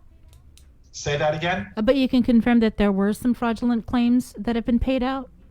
That yes, I think I'm not going to be so naive to think that we've been perfect. There's claims, and there's been claims that we've caught, and there are claims that and some of these are technically fraud. Some of them could just be they forgot to add a second job in there as income, right? Or they or you know, or as honest as they got PPP payments back a couple months ago when they already got paid, and they have to go back and make those adjustments. Dave, who So that's where determines the overpayments come in. when somebody files, right? So let's just devil's advocate here. If I file, then I'm reading in KUAM, I'm watching on the link, all this fraud, like, oh my God. I mean, who determines my intent when I call you guys? Of course I'm going to be like, yeah, man, I forgot to list that whole other job. My bad. Can I change that? I mean, up to what point do people have to change their applications, and who's the arbiter of determining what their intent was, whether it was really an honest mistake, or I mean, because I'm just worried, are people going to get away with it now that they know they can call and change stuff, or does it stop when they get paid? Up to what point do they have to kind of well, you know, talk to you guys? I encourage people to call and fix their claims. Most of them have been, you know, minor little things here and there. And, you know, my whole outlook is that I'm really trying to get the assistance and the money out to the public. I want to get the money to the people of Guam. And I know that the system is very complicated and difficult to manage. And it doesn't work very easily when you want to go back and make changes. So instead of me, you know, spending time to see whether you were, you know, what your intent is, call up, let us fix you and get it corrected and move forward, then for me to have to find out and catch you, and then it's a whole new different story. So you know, my intent is to help and to get the money out and to get as many claims so that we can put this money back into the economy and keep people moving forward. And if I see malicious intent, you know, we definitely have mechanisms in place to start moving those forward. And we have seen them, and we are moving forward with some. And it's not like they're getting away with it, because the fraud hotline is been working very well.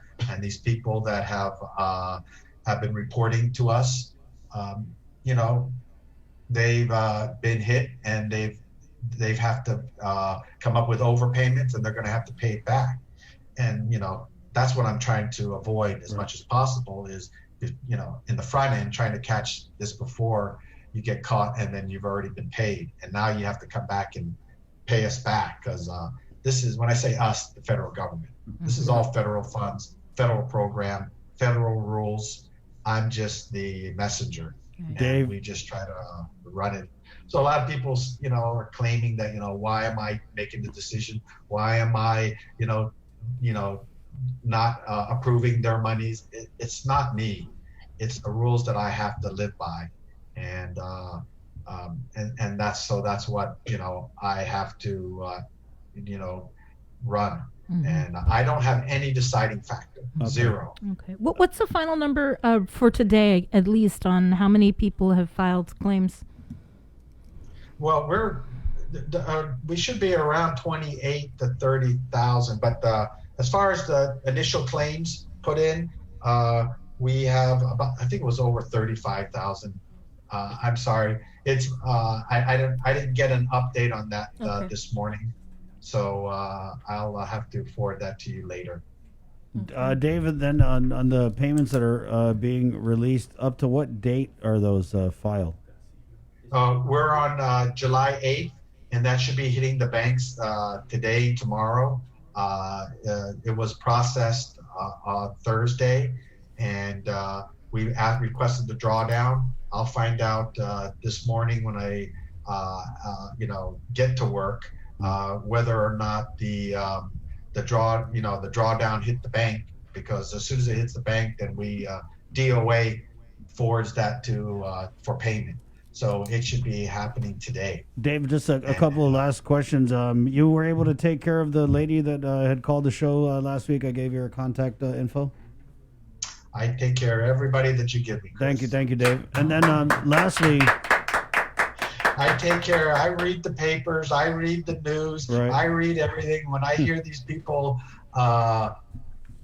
complaining or not happy, I check them out, and I'd say about 50% of what I read are actually true and correct. The other ones are either been disqualified and they're complaining because they're thinking that they're going to bully us into getting them money when they've actually been fired or released from work, and they don't qualify. But it's something that I'm very passionate about, getting people money. And it's funny because as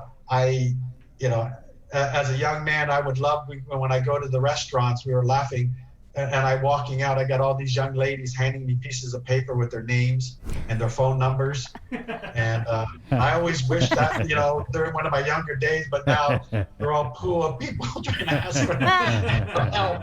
Not quite what I gold dreamt diggers. about, but I'll take it what I can get. Dave, last question, man. The people with the emails and the phones, they're just complaining that they're not getting a response. Is there another way, or what's the issue with that? Because that's something that we've been talking about.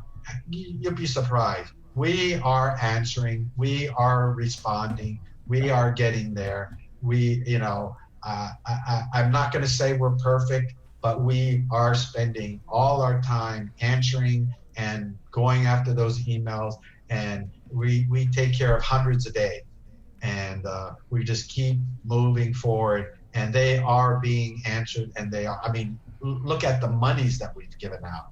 So are there still people that need help? Yes, but as I stated in the latest press release, if you have a problem, go to Jotnya Library or Agate Library. Okay. We're taking walk-ins.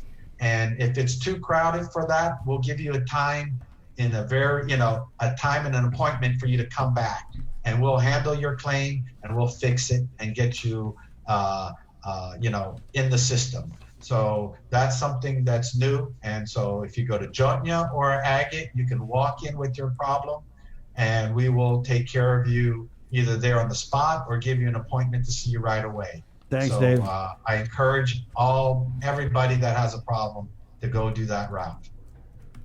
All right. Thank you, Dave. Thank you. Wash your hands. Thank you, Sabrina. Okay. Thanks, Dave. Take care. We will take a really short break and get Mrs. Maria Gutierrez, the Board of Education chair, on the link next, right here on the Breeze 93.9. We're celebrating GU Self-Storage, conveniently located near the Harmon McDonald's. We offer affordable rates, online payments, and auto bill pay for your convenience. Plus gate access daily from 6 a.m. to 9 p.m. Call us today at 648-7867 for more information.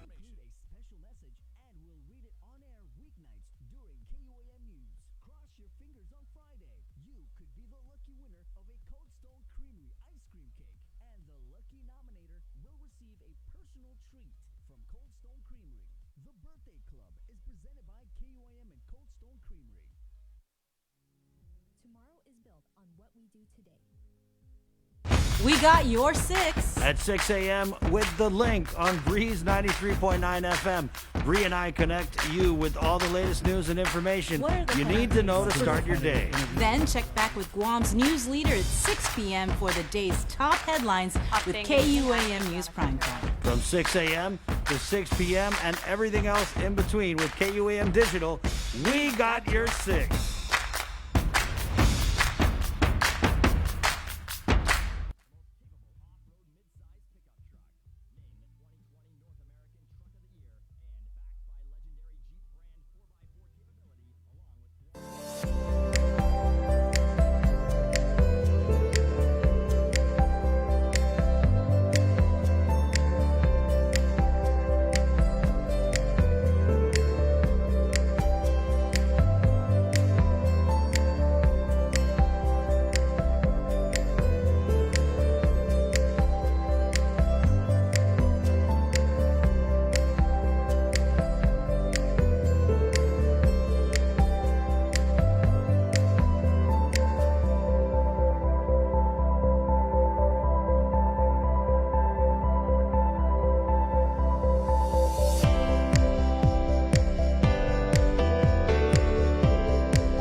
Two of my favorite things in all the world, Love and Half a Day. Sean Maglutny on the vocals here, who is now a fine, upstanding member of the Guam Fire Department. 8:37, it's the Link on the Breeze. Polka. You check their peach tea. They also got cappuccino. Lemon iced tea. It's distributed by Ambrose Inc., Calvo Enterprises, and IT&E. Let's move right along and get into the Zoom room. Standing by the Board of Education Chair, Mrs. Maria Gutierrez. Good morning, Mrs. G. Good morning, Jan Half-a-Day, Sabrina, Jan Chris, and Jason, and everybody there at KUM. We love your background. Can you tell us a little bit about your Zoom background, Mrs. G? Okay, these are the 12 students that sits on the Guam Education Board by law. So I call them I supervise them with the superintendent, but it's mostly with me, and they're great students. They all graduated, class of 2020. They're those that didn't have the traditional graduation, but actually they put in a lot of work in recommending that it's best that they go for that grad and drive. But they're wonderful students. They're from all the 6 high school DOE high school students except JP Torres, because they have to maintain their grade 2.5 and above. They offer policy changes, recommendation to the board, sits with us when we defend our budget at the legislature. So. Well, look at you. Yeah. Doing virtual backgrounds. Nice. I'm scared of you, Miss Maria. Who taught you how to do that? The Gran, or did you figure it out yourself? This is why I'm on the board, is because of them. No, and I get what you're doing here, Mrs. G. This is your tribute so to these cool. graduates, and they got your back. I get it. Yeah. Mrs. G, They don't call me Mrs. G. They call me Grandma G. Yeah, Dave. But Mrs. G, I know the governor dropped some big bombs on a Friday to close the bars for 2 weeks, and just all through the weekend, my phone was blowing up with people asking about public schools. What were some of the things that you were hearing over the weekend, Mrs. G? There's a meeting today. Well, and I'm hearing a lot that says, are we going to open, you were concerned of our kids going back to school? And these are mostly on the face-to-face, that meaning they will be coming physically to the school. And that is, I want the public to know that the Guam Education Board and the Department of Education, everybody, teachers, staff, superintendent, and management team, we are very sensitive to their concern because of the rising number every other day or every day. And we want to assure them that, we're doing everything in to provide the best, the health and safety at the schools. And employees from the schools have been working up into the evening, even the weekend, and community people coming in to help get the school ready. That is the reason that we gave them, the DOE gave them the 3 options to choose. The option is online, uh, hard copy, meaning they pick up the copies at school, and the kids will do it home, and the face-to-face. And for it's an opportunity, it's an option for them to choose. In the States, I've been on webinar with the state schools every week, and some school district don't give a choice to the parents. They just put it out and say, this is how we're going to be teaching the students. Yes, they said close the schools, but we need to, that's why if we close the schools, that means that even the online, even the hard copy, teaching will not going on. And we want people, we want to continue the education of our kids so that and provide the services, because the kids are losing out, staying home, not having anything. We just ask the community and everyone out there, let's all do our part. Parents, please do your part too. We will provide whatever is needed, because we cannot delay anything. Tomorrow, this morning, the governor requested to meet with the superintendent of education, and tomorrow we will have our special meeting at 3:00 for the superintendents to provide us whatever transpired at the meeting with the governor, and we respect the governor because he's the governor of Guam. So whatever, and I when she said she'll leave it up to the superintendent, they'll follow whatever the superintendent presents, and that's where we are too. So Mr. Fernandez tomorrow at 3:00 will present his plan whether to proceed or delay. Our teachers are ready. We are all sensitive to the concerns, but we need to get moving. So for those, and I understand over the weekend, a lot of principals are calling me, texting me that a lot of those parents that choose the face-to-face are now switching over to hard copy or online. Correct. And they're accommodating the parents' request. And please, that's what we need to know. And parents, please, if you need to make the changes, the schools are standing by, ready to accommodate your request. And that's where we are. Mrs. G, and Sabrina. I understand you guys are sensitive, but right over the since Friday afternoon, the phones have just been blowing up, and a lot of parents, you're right, now maybe they were thinking face to face, but now that option for so many of our parents, that option's no longer an option for them. And so when you talk about the schools being ready, and you had said you don't want a delay, that the kids need it, are we then saying that you guys have done what you can to provide these different options to the parents, and we're going to go ahead and start the school year regardless? Because you guys feel the parents have a choice, right? So you guys feel like, hey, we gave this choice to you, so we're going to move full steam ahead. Well, the superintendent and his team have met. Is that recovery task force have met. So he will present that tomorrow of what his plan will be, and whether he wants to delay, and if that's what he wants, we will. There's 8 of us on the board. Right. It takes 5 board members to take an action, whether to delay or move move forward.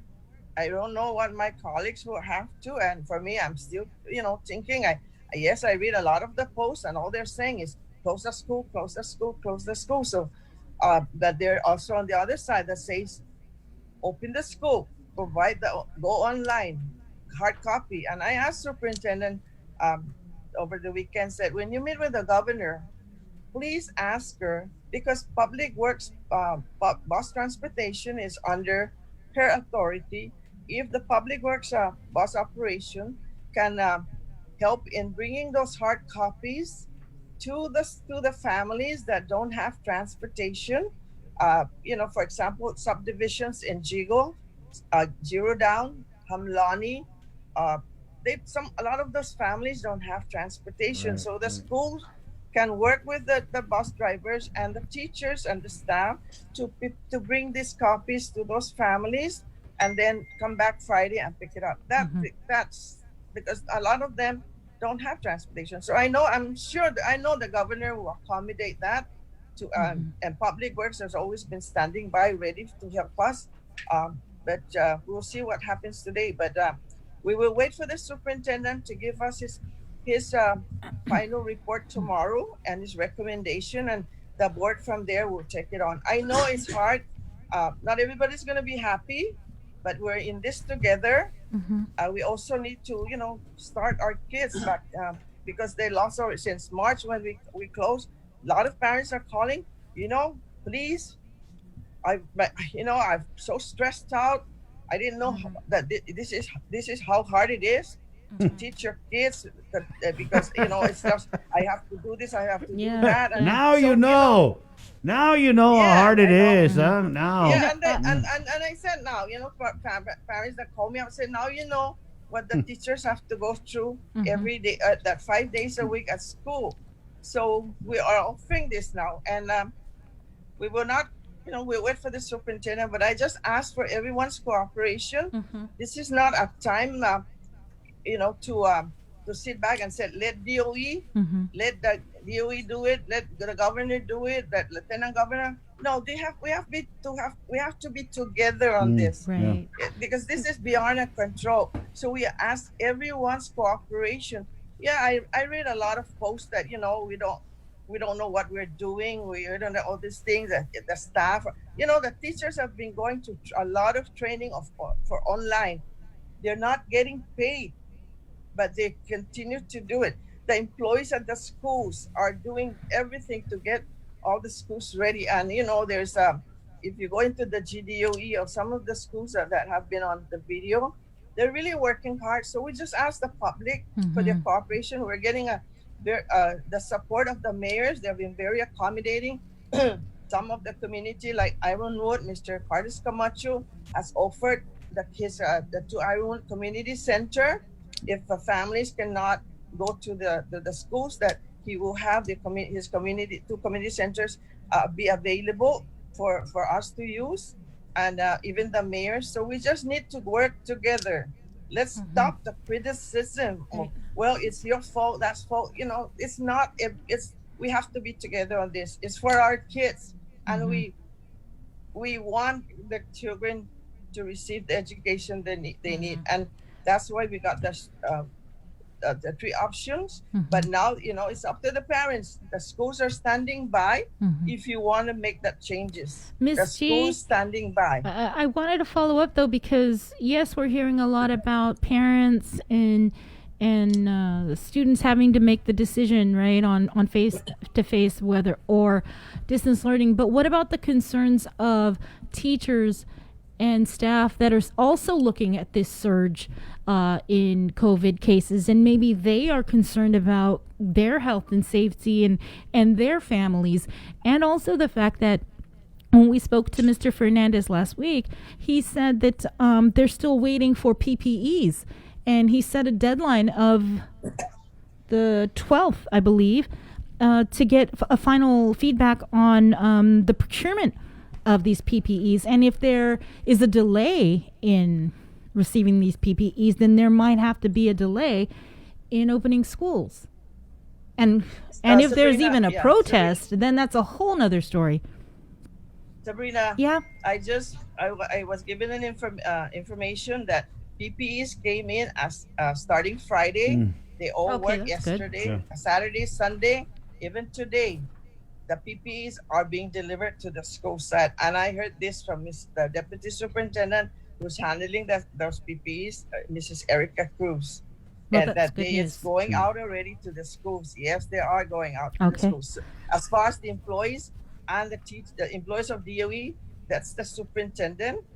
He's very, he's handling that, because as you know, the board's only employee is the superintendent. So anything with the other employees, it's the superintendent. So tomorrow he'll present to us what is his final plan for August 17, whether he wants to delay or he wants to move on. Right. But let me assure you that Mrs. Erica Cruz and others that have seen that have texted me, said they are receiving the PPEs, and that's why they work all through the weekend and even start today distributing out to the respective schools. Thank you for that update, because I know that was a concern, whether or not they would I have their was concerned PPEs. about that too. Yeah. I was concerned, but when I was given that information by Mrs. Erica Mrs. Cruz, G, so, you know what we're hearing here on the link, and this is just we, and it's off. You know, we're hearing it off the record, but what we're hearing is that they're really going to try and push for the elimination of the face-to-face option for the return to school. I mean, I don't know. Again, when we hear things in the news, legit news, we got to put it out there and see what people say. So you're in a position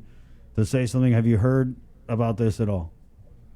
No, I have not heard anything.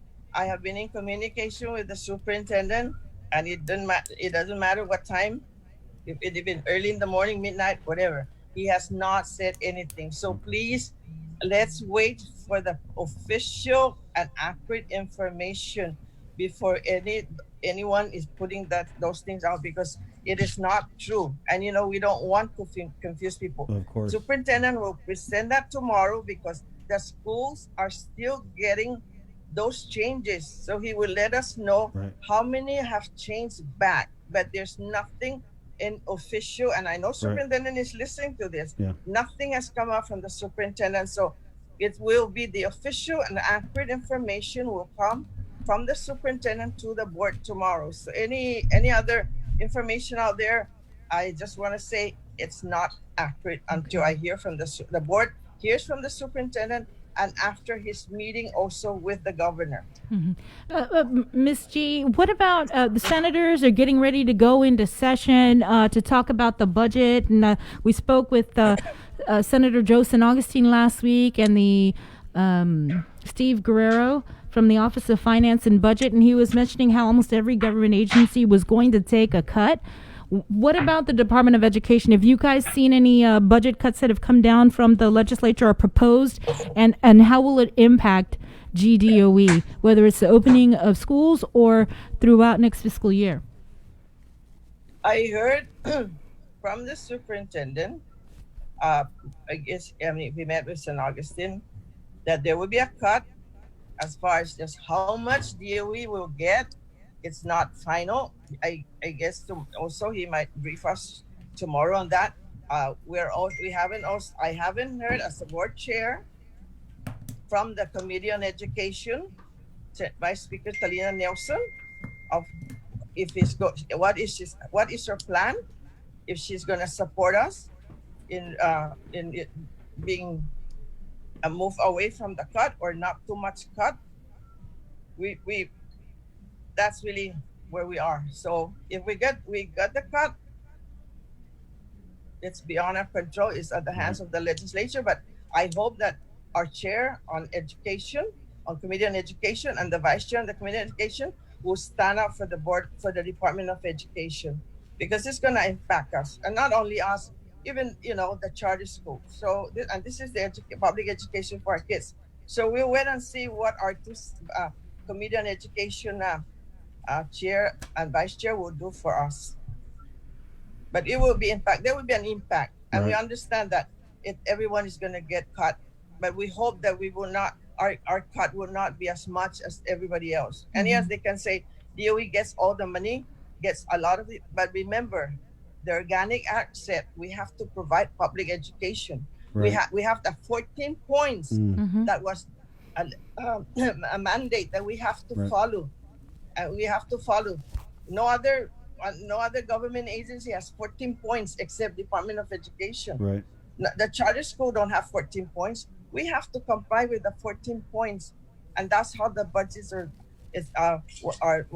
budget was based on. It's coming from the schools. Right. And So Mrs. G, correct me if I'm wrong, but ever since the Trump tax cuts and they cut you guys' budget by so much, you haven't been restored to what it was prior to that, right?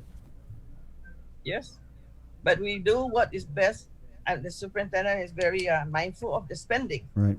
And remember, the people are saying, well, we have federal funds. Yes, the federal fundings are consolidated grants, and they're specific. And I heard Mr.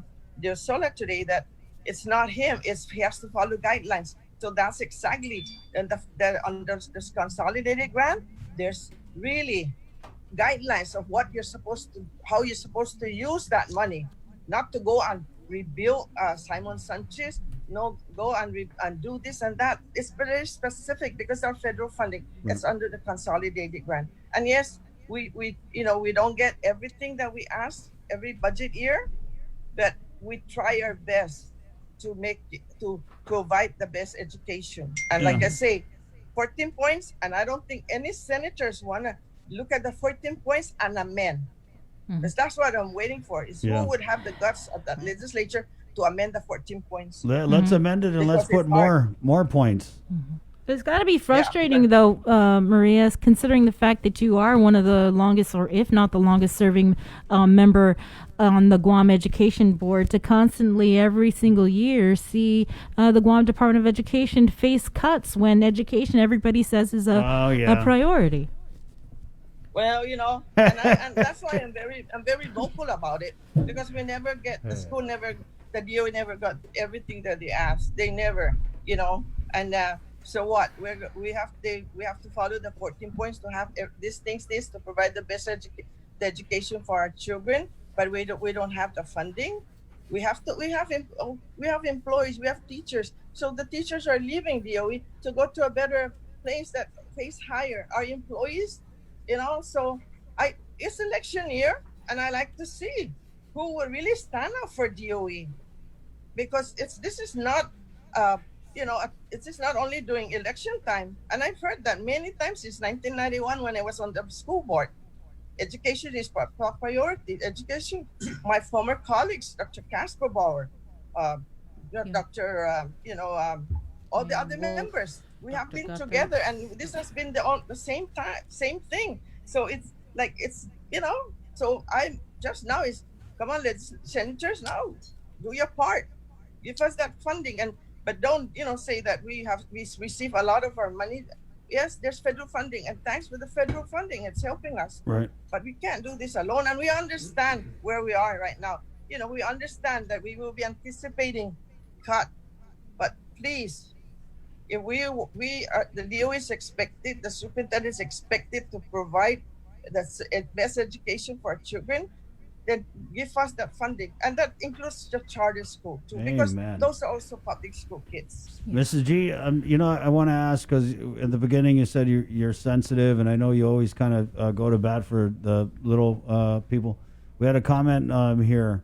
What are your thoughts, Mrs. G, about those parents who are just really needing that face-to-face instruction because they can't get childcare, or they have to go to work and no one can watch the kids? Chris, those have been brought to the superintendent, and he has been trying with his team addressing those, because yes, I'm concerned, but if for those parents that I know with the DOE employees, he's handling that. He's trying to find ways. But now for the parents that are not working or are not government DOE employees, I hope the senators will do something to help those families, to help them out. Find a way. This is the time for them to help these working parents that don't have childcare and they need to go to work. But I know the superintendent Fernandez has been addressing those that are employed within the DOE. All So right. I put that out, put a call to the senators, help those parents that need help, that are working in the private sector, working in other government or Guam agencies. What can you do to help them? Because they need to go to work. That's why they sign up for the face-to-face, because they need their kids to go to school. Well, thank you, Mrs. That's G. my- Yeah, my the question's out there, guys. What are you going to do? We got 100 million gajillion in federal money sitting in the bank. So what are we going to do? Mrs. G, Thanks. thank you. And good luck. We definitely enjoy your fire. Anytime, Anytime then tomorrow, pues. Let's go again tomorrow then. Hey, 2 o'clock tomorrow. I want the public to listen. Yeah, we because will. The person, the superintendent will present his plan, and he's meeting with the governor and the lieutenant governor. I want to thank them for their support also. That they don't really interfere into our DOE. Right. They let the superintendent And thank you for the Lieutenant Governor, who's always meeting with him and updating. So that's teamwork. Regardless of what, this teamwork is what we need right now. I ask everybody's cooperation, and thank you to the mayors. Thank you to those that have been going out to the school. I understand Finnegan had over the weekend had community people there cleaning up other schools. Thank you for that. We really appreciate that. And this is what I call is we're all together in this, and we want what is best for our children, for our island. Jesus mercy to everybody. Thank you. Take Thank you, care. Mr. G. Yeah. Wash your hands. Yes, I will. Even your thumbs, huh? There you go, Mrs. G from the Board of Education. I love that old lady. She reminds me of my grandma. I think she reminds a lot of people of their grandma. Yeah. It's she's like a the sweetheart. the prototypical Chamorro grandma DNA Mhm. embodied in a living person right there. 9 o'clock, and we're KUAM FM and Agotnia, Guam. We're coming back. We'll check in with UOG. They're doing a congressional forum, and then we'll hear from some bar owners and get their 2 cents, although I feel like it's going to be more than 2 cents on the 2-week timeout that was mandated by the governor Friday afternoon. It's 9 o'clock again. This is the Link on the Breeze. NBC Primetime tonight. We got your 6. At 6 a.m. with the Link on Breeze 93.9 FM.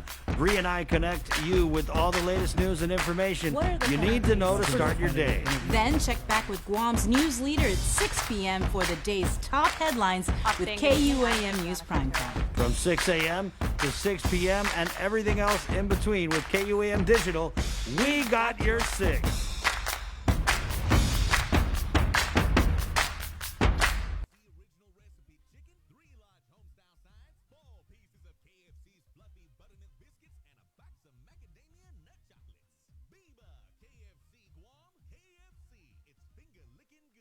CBS Primetime tonight kicks off at 8 with an encore showing of the PGA Championships and Big Brother, followed by The Late Show with Stephen Colbert and The Late Late Show with James Corden.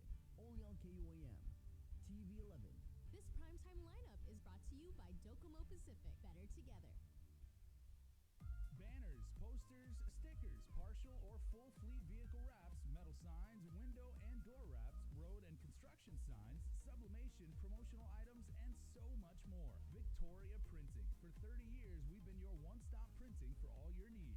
Call us today. Located in Tamuning across the Lupang Beach Tower. Call us at 649-4581. Victoria Printing and Graphics. Let us help you with your company printing. GU Self Storage, conveniently located near the Harmon McDonald's. We offer affordable rates, online payments, and auto bill pay for your convenience. Plus gate access daily from 6 a.m. to 9 p.m. Call us today at 648-7867 for more information.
Matt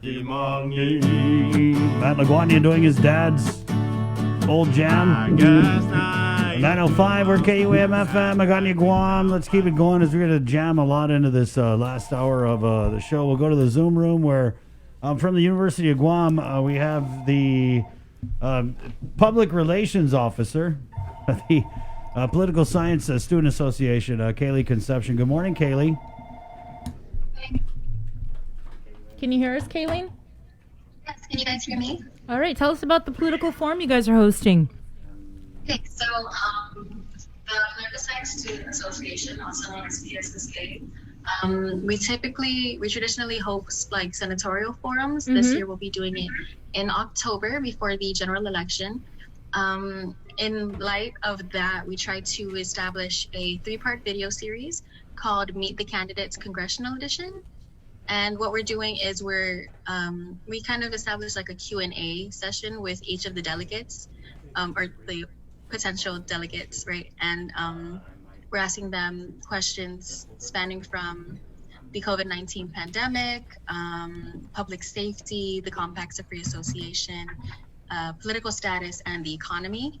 And this forum will be aired on our PSSA's Instagram and Facebook during the week of the 16th.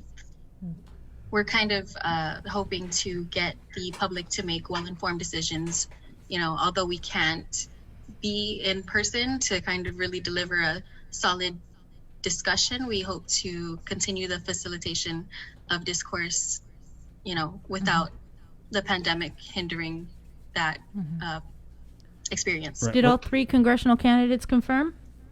Yes, actually. Oh, wow. Kaylee, so in doing this, you guys are asking to submit videos. Was there a reason why we didn't opt for maybe a virtual forum where they kind of go at each other? It's a forum. We just thought it would be easier. It's a lot easier for them to, I guess. Our goal was to make it a lot smoother. So we thought a Q&A would be the most condensed and smooth version of getting information out. Sorry, I was busy. All right, and how long does each candidate have? We ask questions. Their responses are roughly a minute to 2 minutes. Not very long. I mean, does each one get like 20 minutes worth of Q&A? Yeah, it's very, everybody has the same amount of time allotted. Okay. Yeah. And when is it? And you said August 16th? The week of the 16th. So Okay. from the 16th to the 22nd, we'll be airing. Yeah, what time? You can tune in. It's going to be, it'll most likely be aired around noon. All right. Yeah.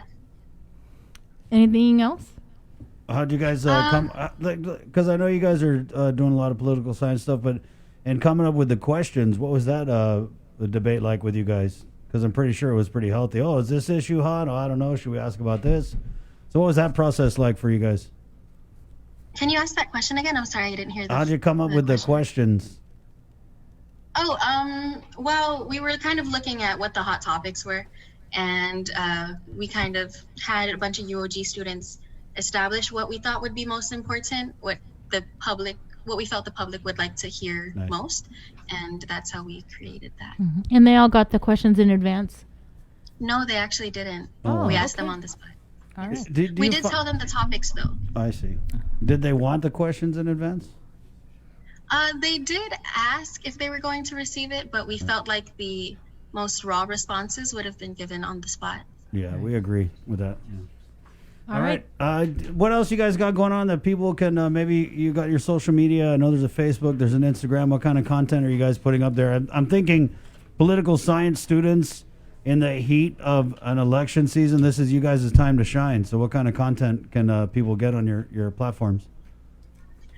Typically, I mean, well, with the stuff that's coming up, it's really tune in for information on the potential senators and the potential delegates. We're celebrating our 10th anniversary this year, so we're really excited to see how that's going to go, considering, you know, our whole social distancing situation. We're going to get very creative. Right. Yeah, I think we all are. Yeah, but if anybody has any questions, you can email PSSA's email address or, visit our Facebook page because there's a lot of information that'll be put out there. Thank you, Kayleen. Thanks. Take care. Stay safe. All right, keep us posted. There you go, Kayleen Conception from the Political Science Student Association, University of Guam. Before we get to the bar owners, I wanted to go to the phones here where we have Janessa. Remember our phone number, guys? I saw you guys asking. It's always 637-0094. You got a question, concern, comment. We call it the hot link. We'll go ahead and get you on. Janessa, good morning. And you wanted to talk back to school, right? Yes, sir. Thank you for having me on. Of course. So what's your concern or what's your question? So I contacted Superintendent John Fernandez via WhatsApp, right? So, my concern is a lot of parents and students, they worked hard to earn their service learning hours. And so was that I contacted him. So if that is like no longer a requirement, then I think it's only fair to apply that to an elective. So he hasn't responded. He hasn't responded back. I understand they're busy. Right. Everybody's trying to adjust to a new norm. But I think it's fair to give that to the kids. Okay, I have You no mean like clue. not having to take like home economics or something like that? What do you mean? Well, like the kids who needs electives, right? Right. Mm-hmm. So my son made 50. So he made 50. Service learning hours. Yes, sir. Okay. Total, and he made it early. He made equal 50 early on towards his junior year. So he's a senior now. And so with with other kids, and I've seen a lot of other single moms where they've had to do 3 trips, and we even carpooled at one time. And so to take that from the kids, we teach our kids hard work. Gains accomplishments. You can accomplish many things through hard work. So to those who made more than half of the service learning hours, which 75 is required, I think it's only fair to apply that to an elective. I see what you're saying. Matt, I'll get a hold of someone at DOE and see if we could get an answer for this now. And also, I have a question because, there has been rumors floating and stuff like that. And I've heard that they can actually purchase credits. They can buy their credits. Yeah, I've never heard anything like this. I don't know. We'll ask Janessa. Thank you, though. Well, thank you so much. Yeah. Just, parents, because Right, a lot, like with my son, they actually overlooked of what the classes he finished. And so, for parents, I hope you really look at your kids' schedules and their classes and the credits that they completed, because of course, the GDOE, they're working hard, so they could oversee a lot of things. Right. And parents, our kids worked hard to earn their grades, to earn their credits, and it's only fair to them. Okay, Because Janessa. of course, a lot of establishments, they're not. It's with the COVID and everything, they're not really going to offer the service learning hours. Right. Like with Homeland, my son did Homeland, the cert. He did the Black Construction, the Warriors. And so so he has 50 service learning hours, and 75 is the requirement. Ma'am, I gotta say I don't know. I'm not familiar with what you're talking about, but I will go and ask someone this week. Also, I want to commend you for being an involved parent. It sounds like you really know what's going on with your son's life, and you called a radio station. So thank you for that. We need more parents like you. I'm sorry we don't have an answer right now, but I will get one for you. Well, thank you so much. I appreciate. Thank you, Janessa. I mean, you both are so professional. I appreciate all the information you give the people, the information that we wait for. Thank So I you. really appreciate Of course. you and how you go about. You're so professional. Thank you, Janessa. I appreciate that. Okay. Okay, Stay God bless. safe. God bless you too. Okay. Let's wash our hands. Yeah. Wash your thumbs too, Nan. 9:15. Let's keep it in the Zoom room and bring on a couple bar owners here as the governor at Friday after lunch press conference. Kind of, I mean, I don't know. We'll find out if it was out of left field. But we saw her make the call at Saturday, 6 p.m. Bars on a 2-week timeout. And so we figured, hey, this decision impacts the bar owners. Let's get a couple on. So we have from Jeff's Pirates Cove, obviously, Jeff. Good morning, matey. Hi. Good morning, everybody. Hi, Jason. And we have Rhonda from Porky's, the Porky's family. So I guess we'll just say, first of all, did you guys have any clue that the governor was going to announce a 2-week closure for bars on Friday afternoon? No. I just heard it a day ahead of time that it was going to happen, and I think it could have been done at closing the next day, not at 6 p.m., so at least give some people one more day of business, but it's not my call. Right. Rhonda, what was your initial reaction when you heard this announcement as it happened? Devastated. Devastated, pretty much. And by the way, I'm not the owner. I'm only the manager. Okay. Well, you just got promoted. You're the owner now. Yeah. Yeah, okay, nice. I'll let Steve know. Yeah, let Steve know. Just devastated. I mean, we just got back to work. We're only at 50% capacity, but we're making it work. We're happy to be open. We still have to pay rent no matter what. So I'm wondering why the bars are being targeted. Like, why are we the only ones that are getting shut down? That's what doesn't make any sense to me. Rhonda, has public health at any point ever made a visit to your establishment to observe whether or not you guys are obeying the said protocols? Yes, that we passed. Okay. What about you, Jeff? Has public health... You know, public health has been undermanned for like 30 years. Previously, we had 35 health inspectors that went out every month and checked their businesses and anybody with a permit. Now it's about a fifth of that. It was all politics, and it's always been needed. So public health is shorthanded. Yes, they come here and we adhere to whatever they say. Now they have stipulations that you have to have this safe serve, that they have taken not just the food in the kitchen, they're making bars like Rondalins do that. And it's pretty tough on them. Not an easy course to take, but I mean, we're all trying to adhere, but it's like, it's very difficult because you try your best to do everything to conform. You clean the tables, you have people wearing masks and everything like that. But if one employee makes a mistake and somebody sees that, next thing it's all over social media and oh my God, and a couple of weeks ago, they were like, 3 places are having visitors from Anderson that may have it, and they publicize that. Next thing you know, we have no business for a week or 2. And, this whole thing is like, it's unreal. It's very unreal. Yeah. How does it work for you, Jeff? Because you're also a restaurant and you also have a bar. So is the bar closed and the restaurant's open? Or how does it... Yeah, I'm just not sure because I know there are some restaurants that have bars and they're still open. Right. Yeah, well, you got to understand on Guam, if you're going to go into business as a bar, you should really get a food license at the same time.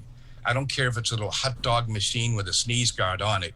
You should get permit and the license because this is what the government wants. They want you to have more licenses, more inspection, more of their public health people employed. Everything is on licenses. So I've had this place 41 years. And in the beginning, I saw, well, gee, if I'm ever shut down in one area, I'll have to shut down the whole place. So it's hard, but I maintain different licenses, for the bar, everything, and the food. But it's a good idea to have both here because it helps you a lot.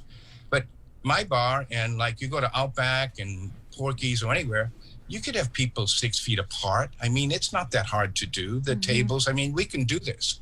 But these new, first they come up with this 50% restrictions, which is, it really bothers me because I'm open air. I mean, you can walk out to a picnic table, you can go down the beach, you're not within 20 feet of anybody, but I'm clumped under the same problem that everybody else has, and that is this distancing. And Right.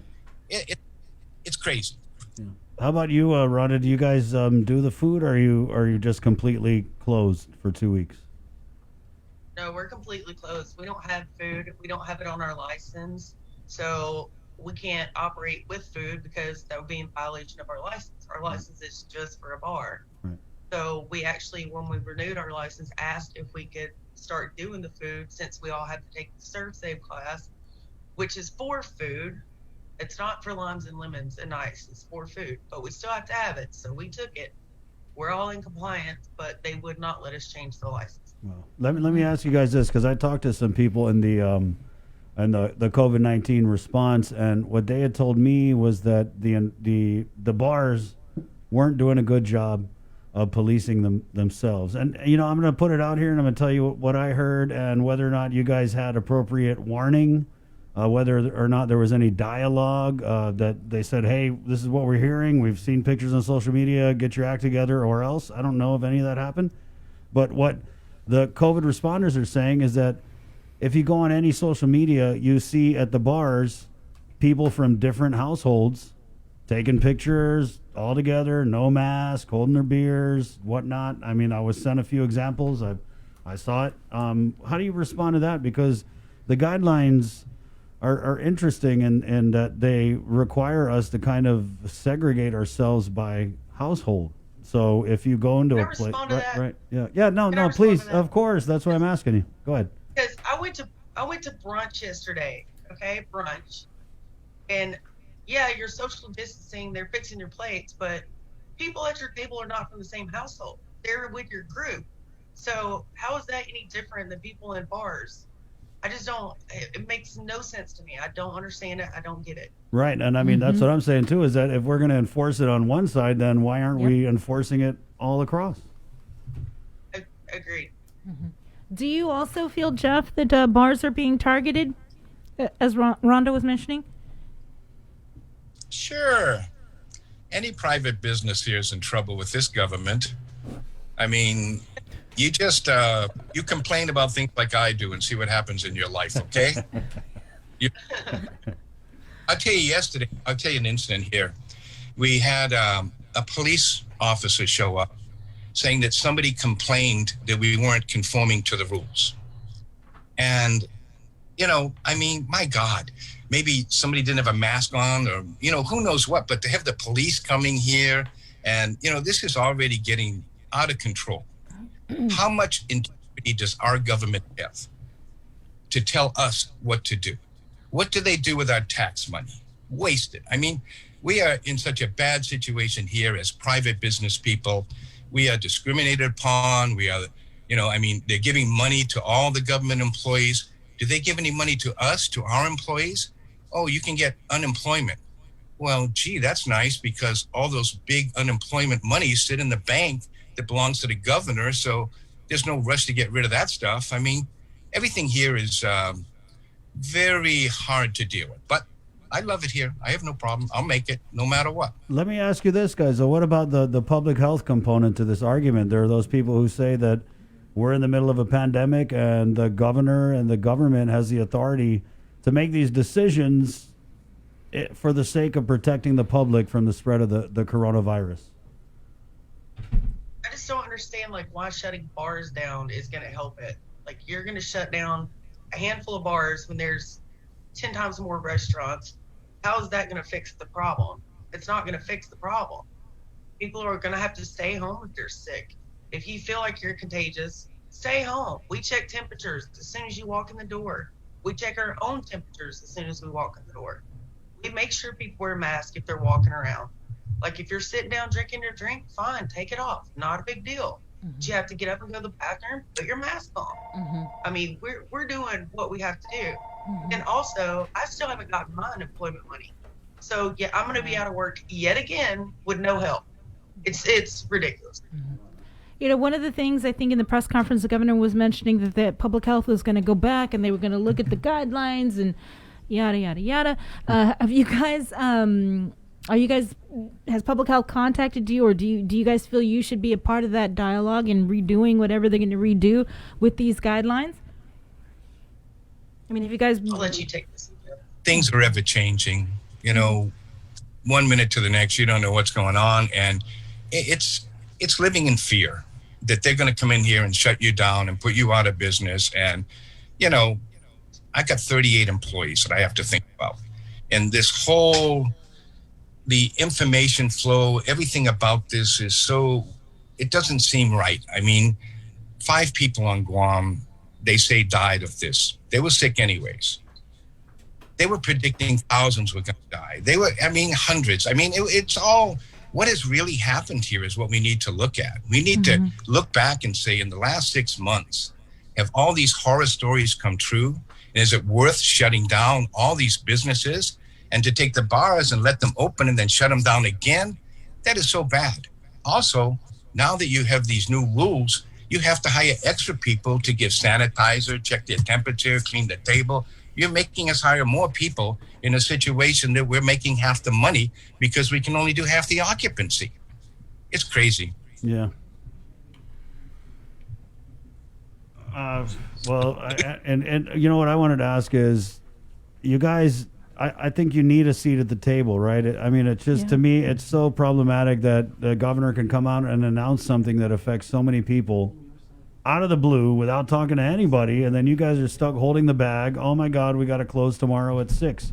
That being said, what kind of efforts are you guys going to do to get that seat at the table? Because I could just see this happening over and over again. I mean, the COVID is not going to go away until we have a vaccine, and if we put you guys on a 2-week timeout, we let you guys open again, there's another surge. I'm pretty sure you guys are going to be first on the chopping block. So what are we doing? I mean, can you do anything? Have you arranged a meeting with the governor, with public health, or is it at that point? Well, I really don't like meetings, Jason. They, you know, don't seem Chris. Whatever you want. I'm flattered. To end up accomplishing much. But I do have to say that I have a lot of respect.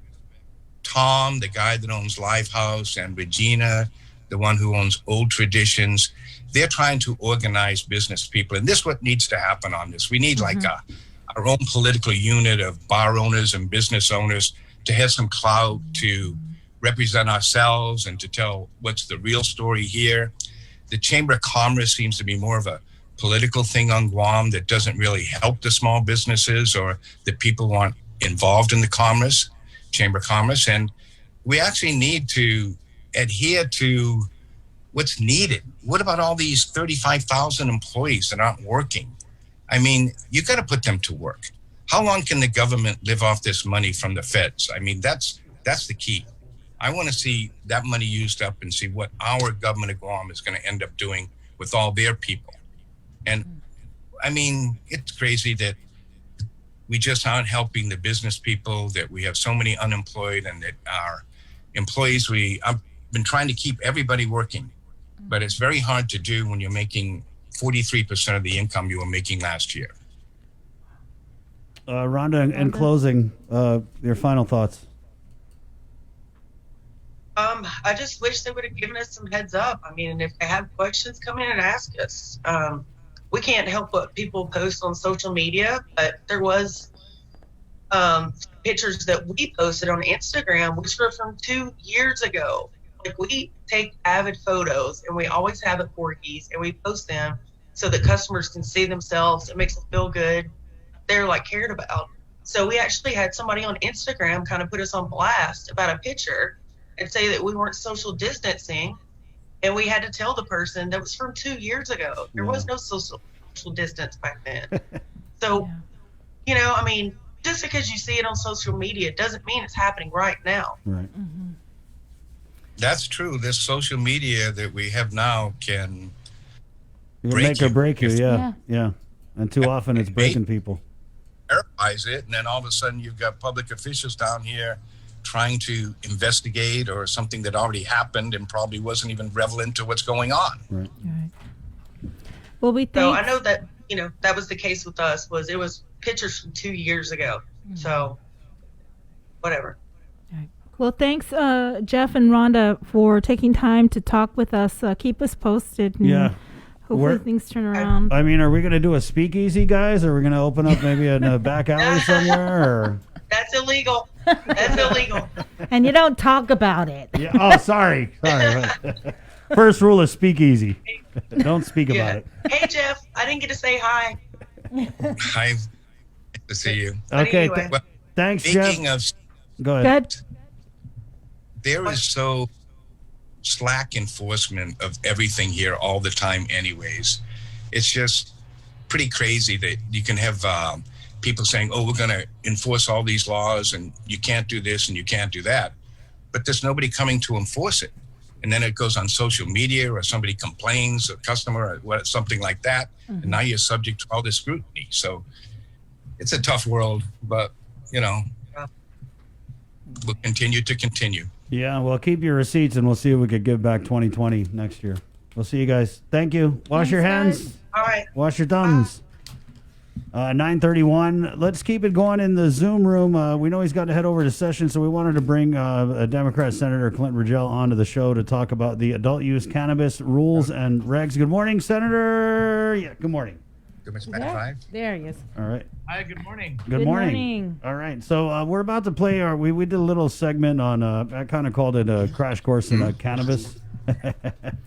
Which, I mean, Senator, I know you're going to go into session, but I really think we're going to push the envelope a little bit with this. We had Will Sparkinson on last week about the cannabis rules and regs. Can you tell us what are what's the status of those rules and regs right now, as you know, Senator? My understanding is they're really close to finalizing the rules and regulations. I think the last meeting they even said they were going to send some over to the compiler of laws to begin looking at how to, I guess, put them together. But they haven't put out a final product yet, so I haven't seen what's in it. Once they do put out a final product, then the next step is to have public hearings. So my understanding is they're working on the logistics of the public hearings. This is the Cannabis Control Board now. So the Cannabis Control Board is going to have to come up with the logistics for the public hearings. I'm not sure, in light of COVID, if they're probably going to try to do some sort of virtual public hearings. Excuse me. I did send them, it's not COVID, don't worry. I did send them some, the SOPs that we have in the legislature for our public hearings that enable us to hold public hearings virtually. So I sent that to them so that they could kind of look at what we do and see how they can perhaps adopt some of the things that we do to help guide them in when they're coming up with how they're going to hold their public hearings. So they're going to have, I forget what the law says. So forgive me, I don't remember if there's a minimum number of public hearings, if it's just one or if they have to hold 3. I don't exactly remember. I know that they were planning initially on holding 3 because when they were going to do it pre-COVID, their plan was to sort of have one up north, have one in the central, and have one in the south. That was some talk that I heard. They were going to have like these town hall type public hearings, but I think they're probably going to have to change that now. So because of COVID, they're probably going to do some sort of virtual public hearing. So I'm not sure if they're going to stick to the 3 public hearings. They may. I'm not 100% sure yet, but they at least have to have 1 public hearing. I know that for a fact. So after they have the public hearing, then they go back and they take a look at all the comments received. And after they look at the comments received, they can decide if they want to continue to adopt the draft of the rules and regulations that they have, or if they want to change the rules and regulations based on public testimony and the comments they received. So they still have another option to change it again and put out a final version, I guess. And then that final version gets submitted to the legislature. And then the legislature has, I believe it's 90 days to act on it. And just for clarification, the rules and regs, this is for commercializing cannabis, right? Correct. Yeah, this is for the sale of cannabis. This is to allow businesses to begin to apply for the licenses. So it spells out all the licenses and how they work and what sort of rules and regulations there are going to be to regulate the industry. Okay. All right. Senator, it was we were trying to get the Gov on this morning, and knowing that we were going to play this link on location, link gets lit thing, Bree and I were kind of kicking around. She was like, hey, should we ask the governor if she's ever, smoked cannabis? Because we had the AG on last week. I don't know if you saw that, but Attorney General Levin Camacho said he has never smoked or ingested cannabis, which I thought was cool. I mean, whatever. It is what it is. That's neat. I mean, I can't even imagine being a stone lawyer trying to remember this law and that law. I mean, I'm pretty sure you just need your wits about you. But anyway, so it was funny because Bree and I were like, oh, I don't know. You ask her. And I'm like, dude, it's the law of the land. I mean, it's legal. I think we kind of need to start normalizing cannabis, if it's not already, as just part of the conversation. So how do you enjoy cannabis, Senator? I'm curious. In what ways? I mean, do you or don't you? Or what's your thoughts on it? Yeah. Well, Because I feel like Bree said, I feel like it's like if you ask somebody, like a senator, do you like, wake and bake? Do you wake and bake? Do you smoke weed? That politically, maybe some of our elected officials. First of all, well, I was accused of being stoned during the public hearing on the cannabis bill. Right, I remember. But that. I was not. So first of all, I do not believe in using it during working hours, and obviously GovGuam employees are not supposed to use it at all. And during working hours, especially. I don't think anyone should use it during working hours. So I believe, though, that if you're off working hours, now the governor has put out an executive order saying GovGuam employees shouldn't use it, right? Right. So I believe that, but I personally believe that, and this is where it's going to get tricky. I need to find a way to address this later on. I've been approached by people, both in the private sector and the public sector, to say, hey, it's not fair. Can we use it on our off time? Right. I think you should be allowed to use it on weekends, and you should be allowed to use it, outside of working hours, just as if you're going to have a beer. Right. So ultimately, that's what I believe we need to move towards. Now, if you're asking if I've ever consumed it before, yes, I've consumed cannabis before. Of course I have. Maybe of course is the wrong. I did it. Kind of the guy who introduced the bill, so I. You have to, right? People would question your motive, right? I had done research on it prior. Yes, Yeah. both research, both research of the science behind it, as well as personal research. Let's put it that way. There you go. I've done some personal research on it. Right on. So, that's why when people talk about the effects of it, I know what the effects are. I've Right. tried it before, so I know Right. what the effects are. Right. So people can't BS me and say, "Oh, you're gonna go crazy," or you're gonna start seeing Reefer madness. pink elephants, or you're gonna start hallucinating, because that's just not one of the effects of it. Right. Yeah. Where's that one those at? are the effects of LSD, so those are effects attributed to other drugs that have been attributed to cannabis. Senator, is that kind of a loose end of yours that you maybe, and how do we even begin to address that? You're right, where people apply for a job, if they're ingesting, smoking, eating, whatever, adult use, legal cannabis, and then they go apply for that job. You know the science behind these drug tests. I mean, you could pop positive for cannabis and not have smoked for a couple weeks. So how do we stay in your system for a month? Right. So how do we address that? Like legislatively, I'm thinking. Yeah. So I think technology is what's going to enable us to address it. I've seen that there's a lot of advances in technology, and I think as we improve our technology for testing, we'll be able to have some sort of legislation that says if you've tested at a certain level, or once we can establish what levels are levels that show. We need to establish levels that show levels of inebriation versus you've had it in your system from before. Right.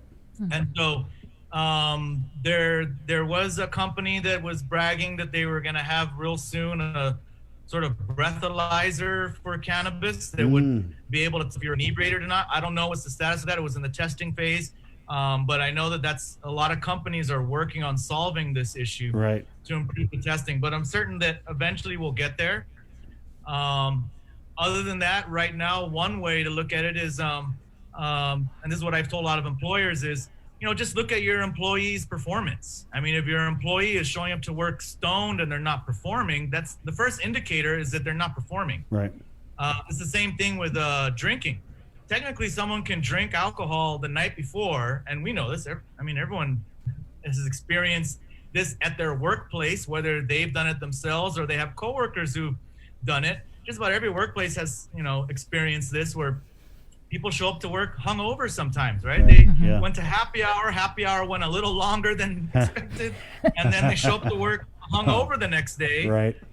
Sometimes people can show up to work reeking of alcohol the next day. Well, usually employers let them work as long as they're able to get their work done. Now, if they start showing up to work just really drunk and they're getting into fights or causing trouble or whatever, that's where the employer steps in and says, hey, I think you've got a problem with alcohol and you can't show up to work drunk, and you can't. I don't know, Senator. I've never heard of anybody showing up to work like, "Oh man, pardon me, I'm still so stoned from that joint I had last night. Oh man, oh God, I tell you." Exactly, and that's the other thing I had to explain to people. And there's really no such thing as a cannabis hangover. You can't be stoned, except potentially with edibles. Right, Edibles can stay and we're going to get into that, Senator. We're going to get into all that. People need to be cautious with edibles. Edibles, I wanted to ask about, since this became law, have we seen an increase in arrests for people driving under the influence of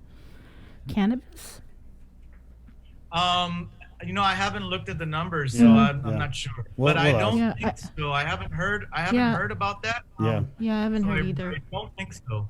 But I would like to look at the numbers. But I think I did see that there was some information about, and I may be wrong, but maybe like last quarter, or there was a crime report that came out that showed some of the crime had actually gone down. But that was maybe a quarter ago, so I don't know what the recent statistics are. Right. Okay. Well, thanks, Senator. Appreciate it. Breaking bread with us and discussing this topic. It's high time we talked about this morning. It's high time. He's been waiting to say that. Right on. I look forward to seeing the link you guys did on location with Melk or Manabusan, right? Yeah, we're gonna play that next, Senator. Thank you so much, Thanks, though. Okay, Senator. Wash your hands. Good luck today. Thank you. Right, wash your weed. 9:42. We got to take a quick break, Bree, so that we'll come back and we're gonna play our link on location. Link gets lit segment next, right here on the link. It's the Breeze 93.9. Good morning. Hafaday, this is an important message from the GU Self-Storage, conveniently located near the Harmon McDonald's. We offer affordable rates, online payments, and auto bill pay for your convenience. Plus gate access daily from 6 a.m. to 9 p.m. Call us today at 648-7867 for more information.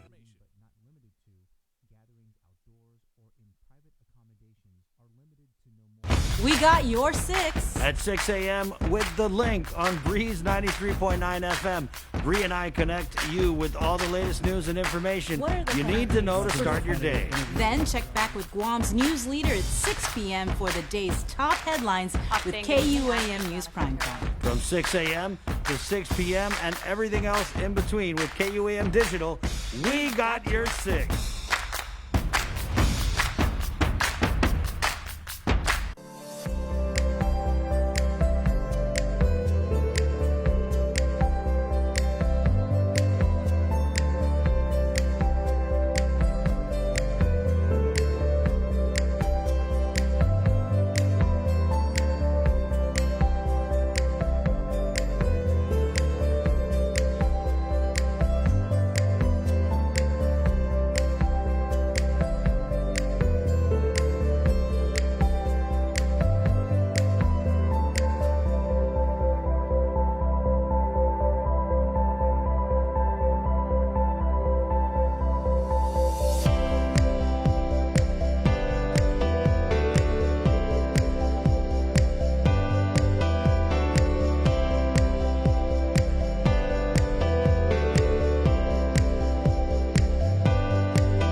And proudly brought to you by Polka, where you check out their peach tea, the cappuccino tea, lemon iced tea.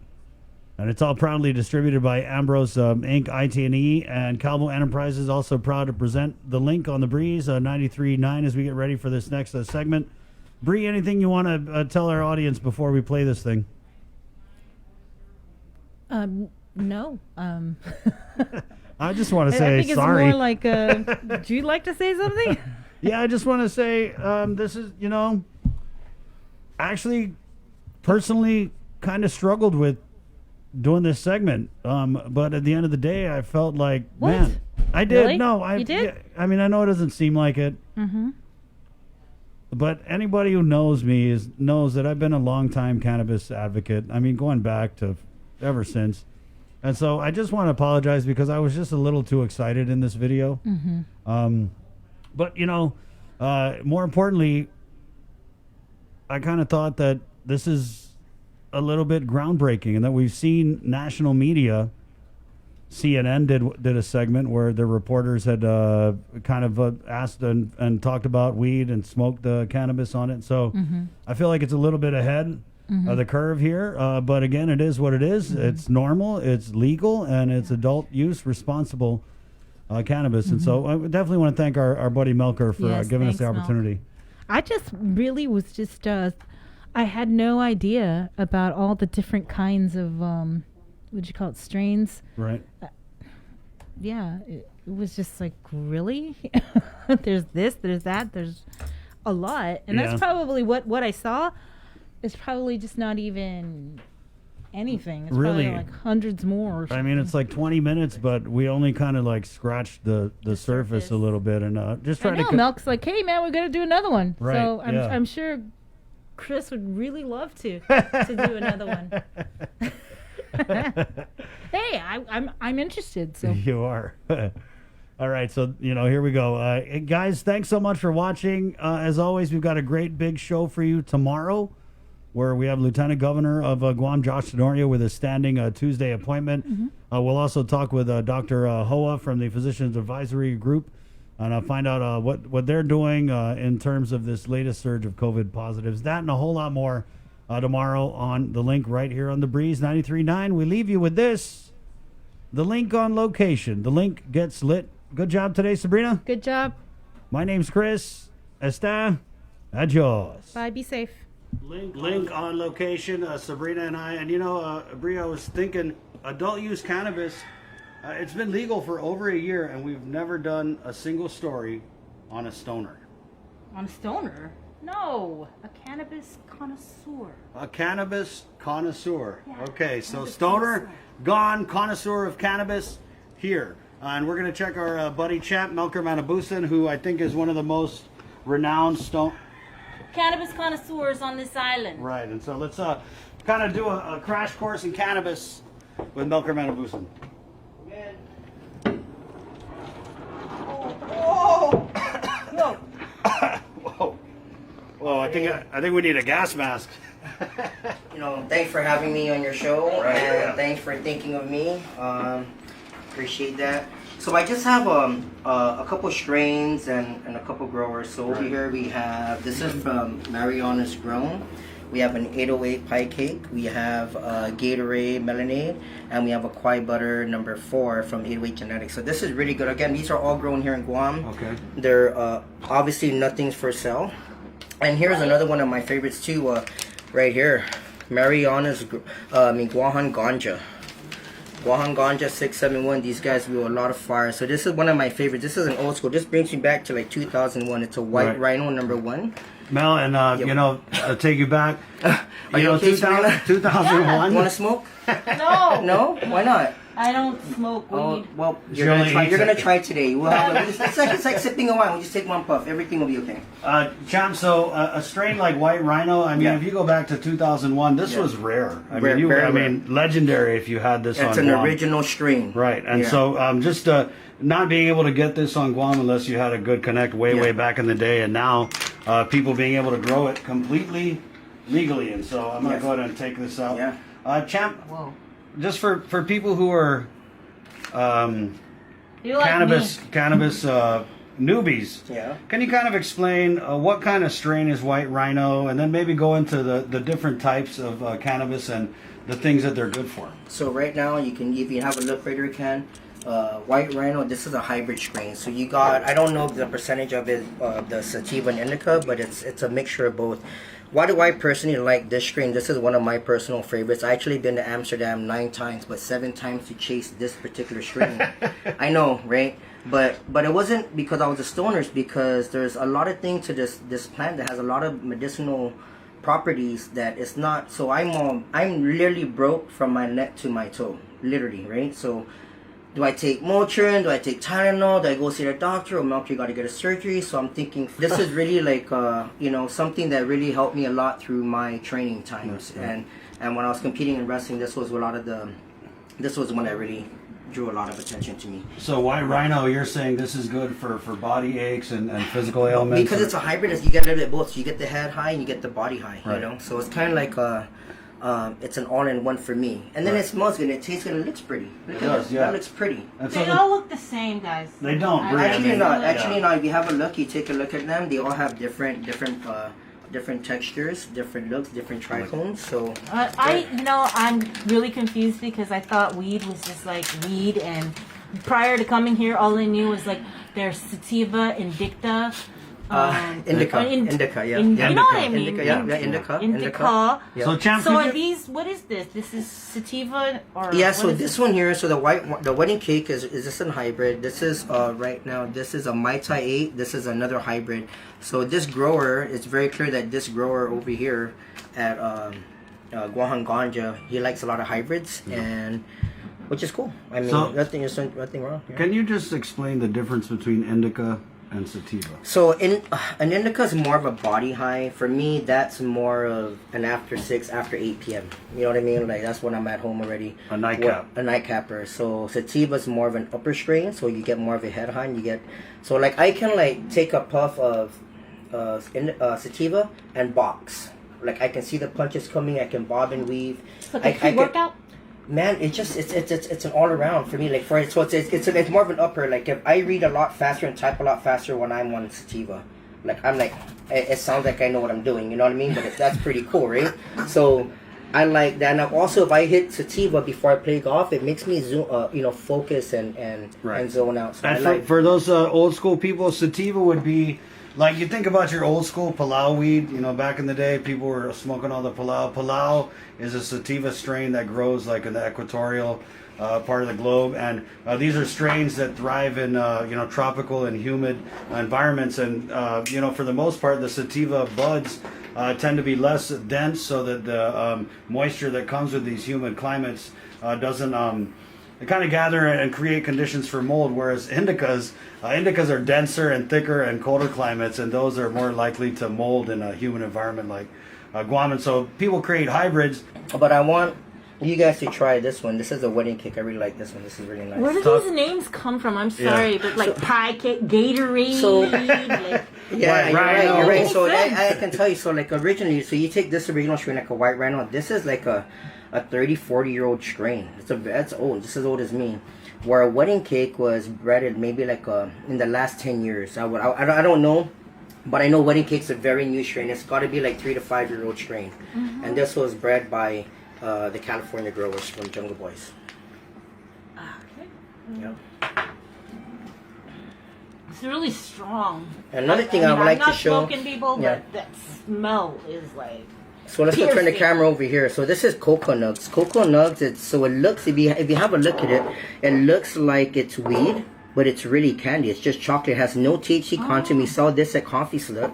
And so it's packaged like weed. It looks like weed. The presentation's like weed. They make the here, have a sample. No, There's no, nothing in I there. promise. No, this is, I mean. Bree is scared of weed. Here, have a look. No, is there anything in there? There is no weed in there. I promise you, God. It's I not swear. like I can smell like. If No, it's just chocolate. Look at the ingredients in the bag. So Like it Rice just exactly. So if you have a look, can't check this out. So you look at it. It looks just like weed, but it's just like Rice Krispies and chocolate. That's all it really is. There's nothing. Nothing.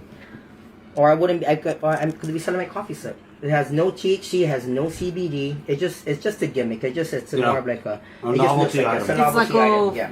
And they're very expensive. They're $17. So it's not like this ain't no cheap candy either. This ain't no $2 candy. It's a $17 candy. Champ, let me ask you, as a longtime cannabis connoisseur, right? Remember back in the day, you never knew what kind of weed you were smoking. So in this new environment now, where every single bud has a name, and you could try a lot of strains that maybe you only read about in High Times. Man, this is a good time to be a cannabis connoisseur. Yes, and it's a great time. Like, again, especially for me, like, you know, I traveled a lot. I've been to Vancouver, BC 4 times, and Amsterdam 9 times just for cannabis. But now I don't have to go that far. You know, a lot of my boys, a lot of the growers are doing an excellent job at growing high-grade, top-shelf cannabis.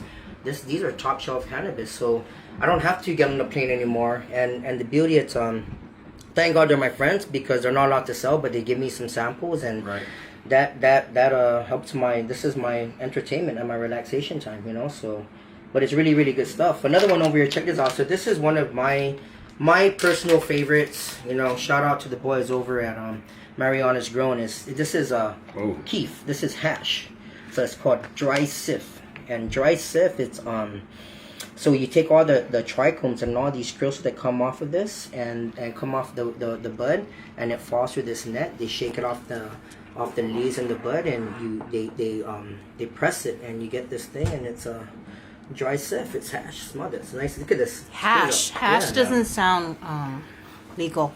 Hash is legal. This is a Just dry cannabis sif, byproduct. It's a right? byproduct. So yeah. basically, Bree, all the little crystals in this weed, like that's pretty much what makes you high. So the keef is they put it on a screen and then they kind of like shake it off. Just on a net. And the crystals come off, and so it's just like you're smoking the straight.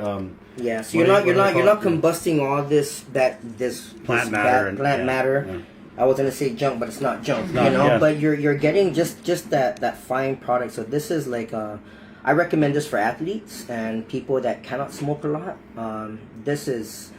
This will be for you. You know, if you don't want to like sit down and smoke a whole joint, you can just take one puff of this, hold it, and you're good to go, right? Right. This is also good for like people who are having nausea and like they don't have an appetite. Absolutely. Right? Yes. Correct. Yeah. What's that little thingy there? I'm grinding some weed. I want. Oh, stay grinding. I want Chris and you're gonna try this one. It's called Wedding Cake. Oh no. No. She can try a little off camera. It's like a small puff. Bree is so worried about cannabis, and you know she's old school. She's a respected journalist, obviously. But I keep telling her cannabis, it has been mainstream, and of course it's totally legal. All right, unfortunately, she's gonna have a puff of us. So here's another one. This is called CBD. So this here, you guys can get this over at the Release Shop. Thank you to the boys over there. Yeah, CBD. It's a CBD flower. So it looks It's a cannabis plant. It just doesn't have any THC, so it's like a 0.3%, 2%, you know. But it's a cannabis flower, and it's non-psychoactive. So when you smoke this, you don't get high. Yeah. But your body, like let's say you have like some arthritis, diabetes, and gout. You know, this is for you if you're a smoker. Yeah. Right. And look at the difference between the one that everybody likes and the CBD. So you can see. I like CBD, and you know, like if you want to get on the health side of things, if you're an athlete or if you have a lot of injuries and broken bones, I would take just maybe half of this or a quarter of this and mix it with this, so you get a little bit THC to activate the CBD. So you got the THCA, which is that it's the health component, but when you add some meat, it becomes THC, right? So if you take that little THC and you activate the CBD and the CBDGN in this flower, it's kind of like this. It makes it reacts a little bit faster, so you would feel the body high a little bit faster versus just it being a CBD. So you're not gonna know, right? And unless you have like major pains that you can actually feel it. I know it's a lot of information, but I'm just. Do you eat weed? So speaking of eating weed, I'm not an edible guy, and reason why I don't like edibles is because you cannot just drink water and shake it off. You know what I mean? Like, when you're on edibles and it hits your blood system, you are high. It's a long ride. You know, some people panic, they hyperventilate, they want to go to the doctor, all that crazy stuff. So I screw that. I don't Edibles, I respect edibles to the fullest. I So rather. the difference is. Oh my because god, it's when like you being eat drunk it, for like eight hours and not saying you're like shake it off, no, and drink water. No, Right, at least when I so- smoke weed, Yeah. if I have a cup of coffee and have a cup of water, and I'm fine. Yeah, edibles Yeah. are a commitment, Bree. So It's a commitment, yeah. So they break down the weed and they cook it, and when you ingest it in your gastrointestinal system, there's some way that it breaks down and just becomes. I mean, yeah. No, I don't know. You know how you hear people when they eat a brownie, they ate like too many brownies, and then end up, feeling like they got to go to the hospital. Yeah, I that's never the ate one. Yeah, so that's this. These are brownies, Right. And these were made. So this was actually specially made for me yesterday for your show, and the boys over at Positive Peer Pressure, they have an amazing story. His parents both died from cancer, and he was like, man, shoots, if I only had this product. So rosin is my next level of favorite, right? Now, why? So you take this plant, you take this nuggie, and you put it into this thing called a rosin bag. And what you do is the guy puts in about, I think, like 4 grams. Get about a gram of this thing. Is called high press, high grade rosin. So when you look at it, it's very, very clean. So like this is clean, and like this is super clean. You know what I mean? So champ, Yes, because That's like a hash. I never heard of rosin. I don't. So is rosin more concentrated version of hash? I don't know or if how it's are more they- concentrated. I wouldn't say that because you're taking this right, the dry stuff, and you're digesting it really, really quick. So Right. I like that. That works very well for me. What's I the just rosin? like the whole process of the rosin. You're squeezing out the oils. Oh. So basically all the oil. So they imagine this whole nut goes into this little bag, and when they press it, feel how hard that is. It's hard. It's solid. So the oils and all those medicinal properties and the THCAs and the CBDs and the CBDGNs, right? They all come out and it folds into this little wax paper and it becomes this. So you have this big nuggie will basically give you something like this. Make sense? And then you put that in the food. No, and you smoke it through like a little pipe, a gadget. And, yeah. and so that's really concentrated. That's Like, concentrated, yes. You wouldn't smoke like a whole joint of that, right? Absolutely not. Not for me. No, I got a lot of stuff to do. That's a lot, But there's some guys, believe it or not, man. Some guys they can take this, like can take a whole gram and they're fine, or they're just acting like everything is cool. But I don't know. That would screw me up. So how many sticks is that? It's not a stick. So you basically take. Let's just say we took all this weed, and you put it into this thing here, and you press it. How many sticks, girl? I can't take you anywhere. It's called a joint. It's called a joint. It's a new term. So yeah. So let me clean up. I don't like. Where that stick at? Hey, roll us a fat stick. Yeah. So yeah, so that's the boys over at Positive Peer Pressure. They press a lot. Man, Champ, what I think is really cool is you've got all this awesome weed here, but you're seeing this all across Guam as, adult use cannabis. It's totally legal. Like, I have uncles, I never even knew they knew about weed, marijuana, or whatever, and they're proudly growing their plants. And you see it, you go around and people are like, hey, check out this one I grew, or hey, look at that one, or you know what I mean? You see it on Instagram, and I just think it's a really neat kind of counterculture thing that's totally gone mainstream So now. you're rolling it. Are you rolling it? He's rolling the stick, guys. Yeah, so we sell these cones and they're Zigzag, baby, zigzag. Yeah, they're pre-roll cones and they're available over at Coffee Slut. Uh-huh. I'm sure other mom and pop stores carry them. I'm getting too excited, but yeah, Zigzag. I'm trying to become sponsored by them. So Yeah. Zigzag, where I'm you at? sponsored by Zigzag. Thank you so much. Love you guys.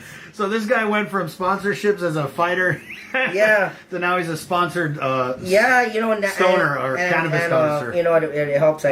Some of the boys I give my critique again and my reviews, and of course it's my reviews, right? Right. I don't. This is my opinion on their strain, on their bud, and how they grew and how they flushed it. So how this cannabis reacts to me and how it reacts to you is gonna be totally different, Right. But it's you're asking me like, what do I think? What are my reviews for this? So So do you ever tell anyone their weed sucks? no, I never did, and I think because all the weed that I've gotten were good, better, and great. Wow. So I don't have. I think all the boys, they know that when they give me something, I'm gonna post about it. Yeah. So they give me, usually their top strains or their, whatever it is, right? You're second to the top, but I'm, because I'm a farmer and I appreciate everything that goes into growing weed. So Right.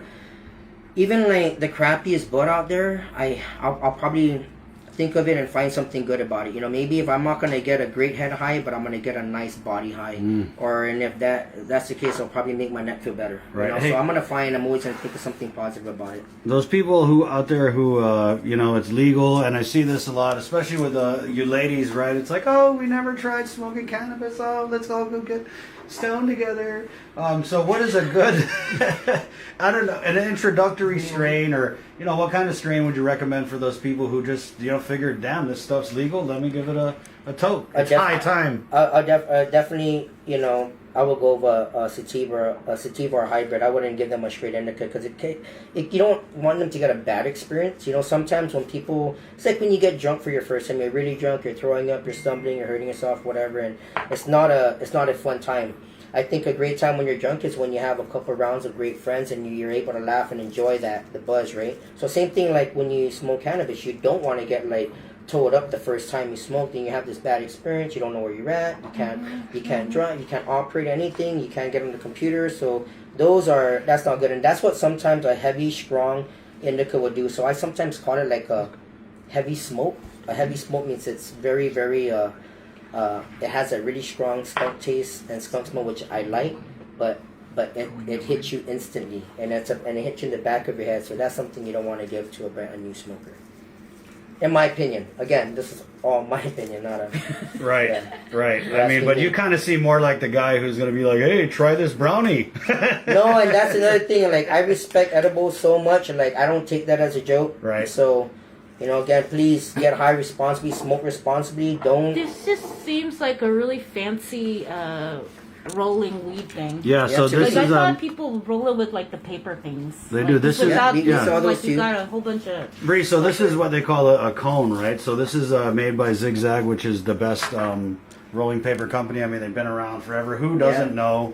I mean, a lot of my uncles have this tattoo, right? So Do you that plastic thing at the end? Yeah. Do you smoke that? Yeah. No. This is just for a cheap. No, the thing. Oh no, that's a crutch. This Do is you a take it crutch. out? Yeah, totally. No, this is like a crutch, Bree. So like the filter on a cigarette, this is similar in that it allows you to hold the joint and puff from it without having all the weed going use it around. to smoke. Yeah, it's like a filter, kind of like So when I mean, it's when not a get- filter per se, but it's Yeah, something for you to sorry. hold on to. And There you go. Sorry. Yeah.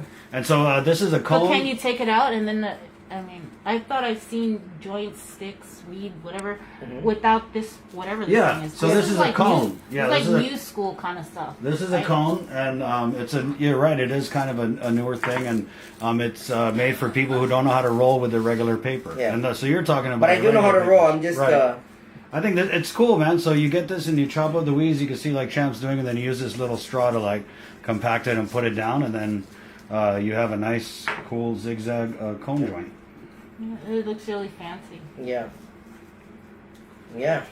I would expect no less from a connoisseur cannabis I Talking kind of appreciate. slow there, Bree. I appreciate marijuana. I appreciate cannabis. I appreciate everything that goes in and around it. I mean, you look at the marketing now. Now you got, the packaging. The game has changed, right? Yeah, I mean, and it's a lot safer, Champ, because now that it's legal and it's regulated, and, everybody is on this organic kick, so people are growing their cannabis safely and humanely, I guess, if that's the thing.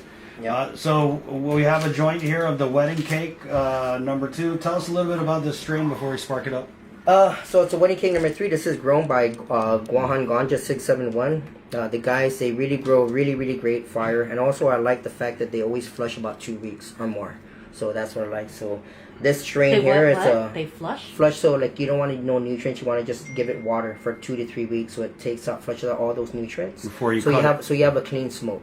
We're talking about growing, or are we talking about The plant. When you're packing? growing, Oh. So when the plant is growing, before you harvest it, you flush it out. You only give it water, and so that just flushes out all the stuff you've been feeding it. So that when you do cut it, it's just strictly what the plant is going to offer, the taste and all that stuff. Okay. I don't know those kinds of things. Please have the honor, my brother. You're not All supposed to twist the end? No, Oh, no, sorry, I I got put that it thing on on there. today. So No, the other end. Oh, no, I guess not. Yeah, I filled it to the tip. Yeah, I'm in. Thank you so much, guys. Thank you. That really smells so strong. Right? It's nice, right? No, thank you. No, I respect what you're doing. Right on. You know. Okay, yeah. Well, that's a lot of great taste. That cone, man. It when you roll it that spliff style, and you have that fat end, a lot of the flavor and smoke is concentrated, and then it kind of shoots down into that zigzag cone. That's a good strain right there. Wedding Cake 3 Champ. I've never tried that before. Thank you so much. It was high time that we kind of did a little crash course in cannabis. Remember, it's completely legal. They're finalizing the rules and regs. And, I want to thank Champ Melker here and Sabrina, who's getting the contact high. It's okay to say no, though. That's right. Yeah. Absolutely. No pressure. Yeah, no pressure. But thanks, guys. Thanks for coming. Thank you. Right on. And so, again, this was a crash course in cannabis with Champ Melker Matavusin. Thank you so much. Thanks for breaking bud with us.